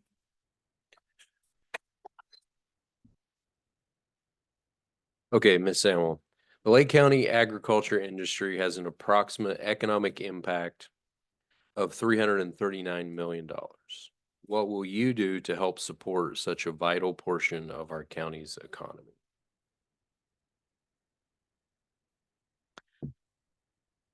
I would work with the farmers, listen to what the issues are. And I know we have an agriculture commission that is appointed by the Board of Supervisors. So listening to what that commission has to say, and working for solutions to what their concerns are. I know that there are some issues that are that come up because of mandates from the state that we really don't have much or any jurisdiction on. But again, it's all about using and leveraging those relationships to learn more, to explore more, and to be very creative with finding solutions.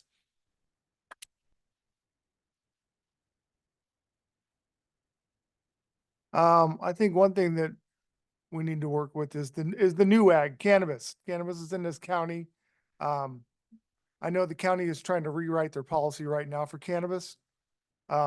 It's here, they have to jump through so many hoops to try to get any kind of their project through. It's incredible. It's incredible what they have to go through. So, but I do realize the county is trying to make things better, and they pay a lot of taxes. They pay cultivation tax, they pay manufacturing tax, they pay distribution tax. All those tax dollars are great for this county. Whether you want to, see it or not, that's the new future. So we need to try to help those things happen, I think, not make it so difficult. So, thank you. Yeah, thank you for that question. I mentioned that in one of the previous chamber questions. Agriculture is critical to our Lake County economy. It provides a tremendous amount. The 330 million, I think I said 350, but this last year was 339 million. That is critical. The biggest problem I see facing agriculture right now is the overregulation by the state of California. The state continues to push regulation after regulation, making it extremely difficult for them to operate. And we better be standing up and going to the state and explaining that to them and making it so that we can make it easier for ag to continue to operate, because it's critical to our county.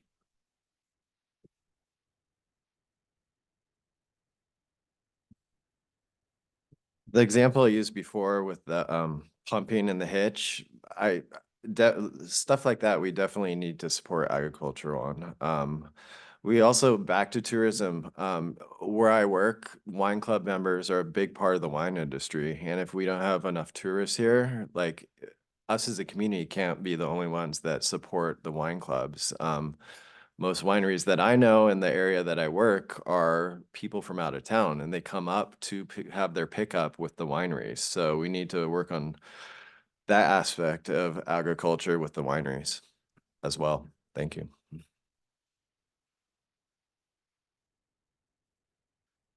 Okay, let's see. Back to you, Mr. Barnett. Would you have a program for the rise in COVID, RSV, and seasonal flu? What was that again? Would you have a program for the rise in COVID, RSV, and seasonal flu? Well, the only thing I could suggest is that we'd have to work with our local health director. That's such a super controversial topic right now. I don't even really know where to go with it. other than rely on that person to make that judgment for us. So, thank you. Can I hear that again, Ellen? Yeah, would you have a program for the rise in COVID, RSV, and seasonal flu? I personally wouldn't have a program for that, but we do have the county health department, and it's their job to stay on top of those issues and actually guide and advise the Board of Supervisors on, I mean, they're the experts, so that is an important thing we need to be cognizant of. We need to be aware that those diseases and viruses do spread, and we want to take precautions to protect our community. So I would be engaged in that and listening to the health director prior to making decisions if it came before the board to have to make decisions like we did in the past. I mean, we're past that time now, but also the other important thing would be listening to the people and not and engaging them as well and hearing what they have to say.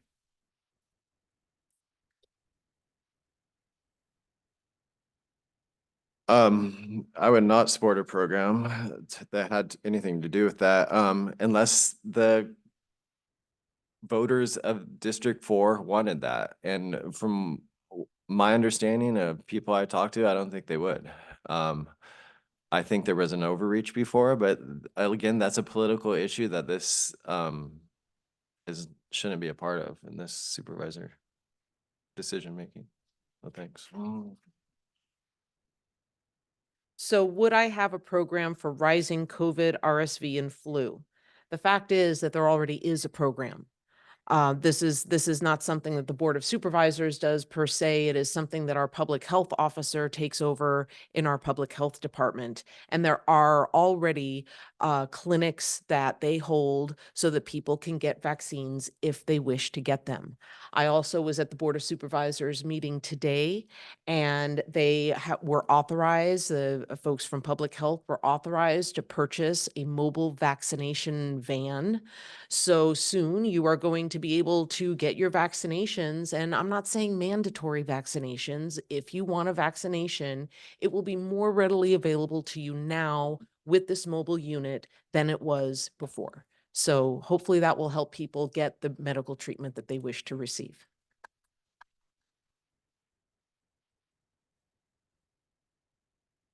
That's a waste. of Okay, money. so we have one more. You want to just go to the closing? Okay. What is okay, so we're with you, Chief. What is the most important skill you will bring to the board? I think my most important skill is my knowledge of the government operations in this county, my knowledge of government operations in general, and my ability to build relationships with the people and the organizations, the stakeholders, the county departments, to really build a strong team and make a difference in moving our county forward. Thank you.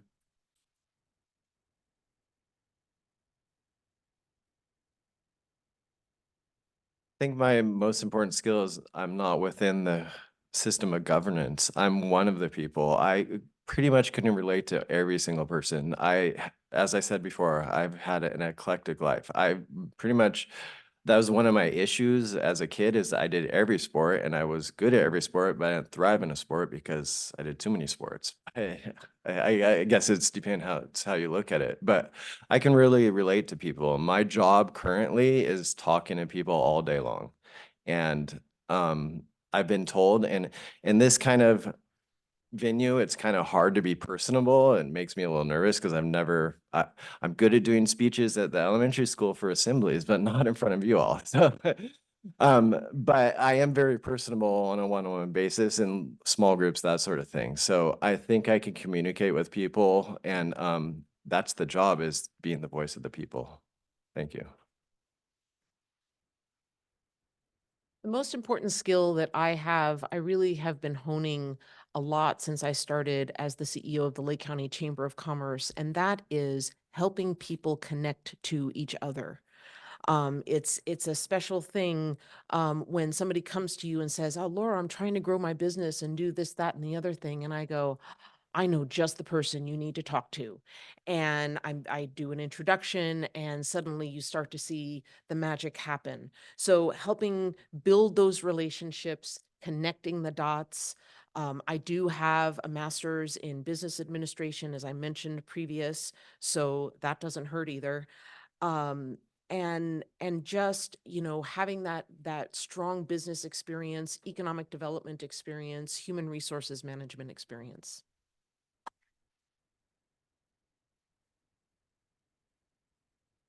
Um, just knowing who to communicate with when you got a problem in front of you. I've been here my whole life. I know a lot of people. I kind of know who to turn to if I need a question answered. Um, I've been navigating through the building department community and for most of my life. And, I know who to talk to when I need to get something done, basically. And if I don't know that person, I know someone that might know that person. I mean, I'm not an expert in healthcare by any means, but if you want to get through the secret review, I'm your man, but getting through the building department, getting through the planning department, I mean, that's a tough thing to do, and it's what a lot of people in this county need help with. But like I said, just developing relationships with people I know from living here my entire life to help me navigate through those difficult situations, I guess. That's it. Okay, so now we're ready to move into closing statements. So you have 2 minutes to close out. We'll start with Mr. Reed. Oh, closing statement. So I am truly again running for this to be the voice of the voters. I not doing it for any personal reasons at all. Like I literally want to make a better county for my kids, for my neighbors, for the community. In fact, it's scary to me to do this, like I said, because it's 4 years and I'm giving up some things and it's going to be a hard job, but I'm willing to do the hard job. I'm have what it takes to do it. And I want to say, like Pillsbury again, 2.5% of our property tax is gone if that lake is gone. And if you are not taking that seriously, then you shouldn't be supervisor. I'm sorry, but it is so important for our community and Sonoma and Mendocino County to save that lake that I can't believe it's not the hot topic of everyone and every supervisor currently out there. So I really want to do the job. I will do a great job and I am doing it for you, the voters. Thank you, everyone.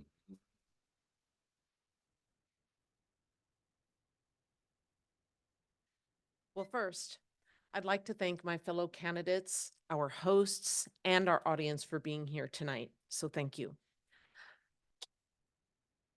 I want now that you've heard all these different perspectives on the many issues that affect District 4 and Lake County as a whole, I want to recognize that over the last several years, we have made a lot of progress addressing some of these issues like business advocacy and homelessness and infrastructure, among other things that we've talked about tonight. But there is more to be done. And now the choice is up to you. I know that with my time with the Lake County Chamber of Commerce, I have always encouraged entrepreneurship and innovation. As a healthcare administrator, I worked tirelessly to improve the lives of the people I served. As a mother, I understand deeply the struggle of raising a young family and trying to make ends meet. So to me, the choice is clear. Looking towards the future, I want to strike a balance between growth and tradition. I want to pass policies that empower small businesses to create more job opportunities and contribute to the economic vitality of our community and a more vibrant Lake County. Together, we can embrace progress while still preserving that unique characteristic that makes Lake County the place that we are so proud to call home. I am running to serve, and I would be honored to have your vote. Thank you.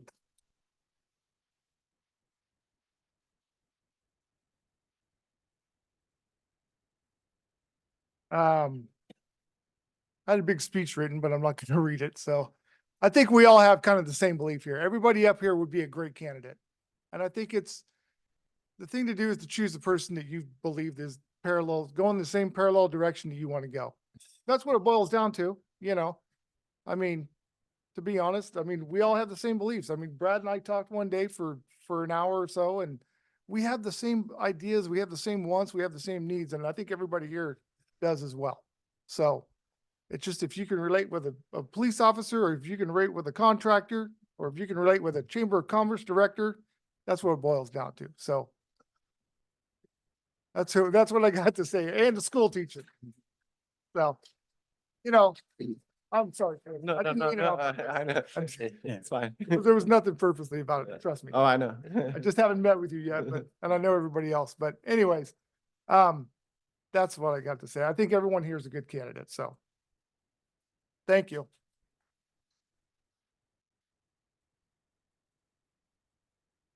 Well, I would also like to first thank the Chamber of Commerce for hosting this event. Like to thank all the other fellow candidates for a professional event here tonight. But most importantly, thank the many members of the public that are here. This is a great turnout. I sincerely thank you for being here to listen to all of us, to be able to make a more informed choice in March. I have spent the last 35 years of my life serving the people in this community. And although I'm transitioning out of police work because it's time to leave that behind, I still very much want to work for the people. I want to help the people. And I believe I have the skills through my long career to where I can be a good candidate and help move our county forward. And so that's why I'm running. I want to continue to help the community, continue to work with the people. That's always been my desire, to do things for people. That's what I'd like to do. I don't plan to leave or go anywhere. I spent almost my entire adult life working for public service here, raised my kids here. It's a great place to live, and I want to continue to see it continue to be a great place to live and work and raise a family. Thank you for your time tonight.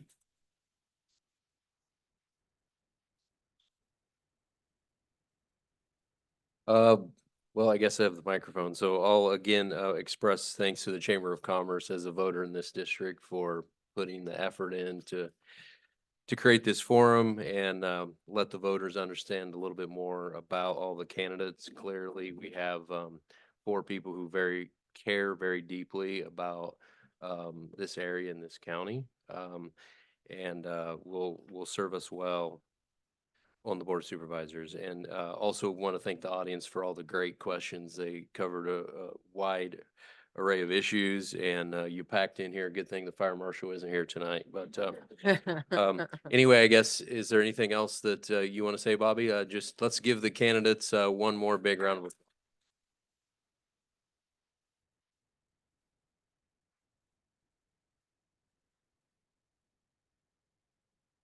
Thank you.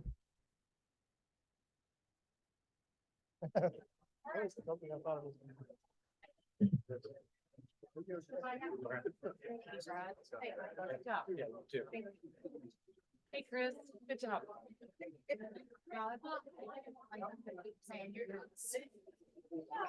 Thanks, Ellen.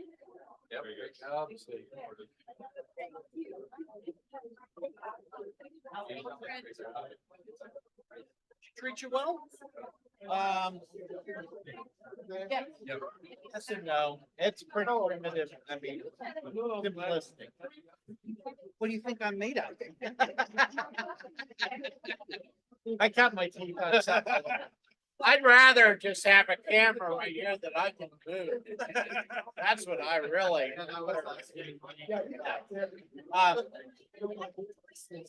No. Yeah. There are settings that we can do to keep your microphone level just going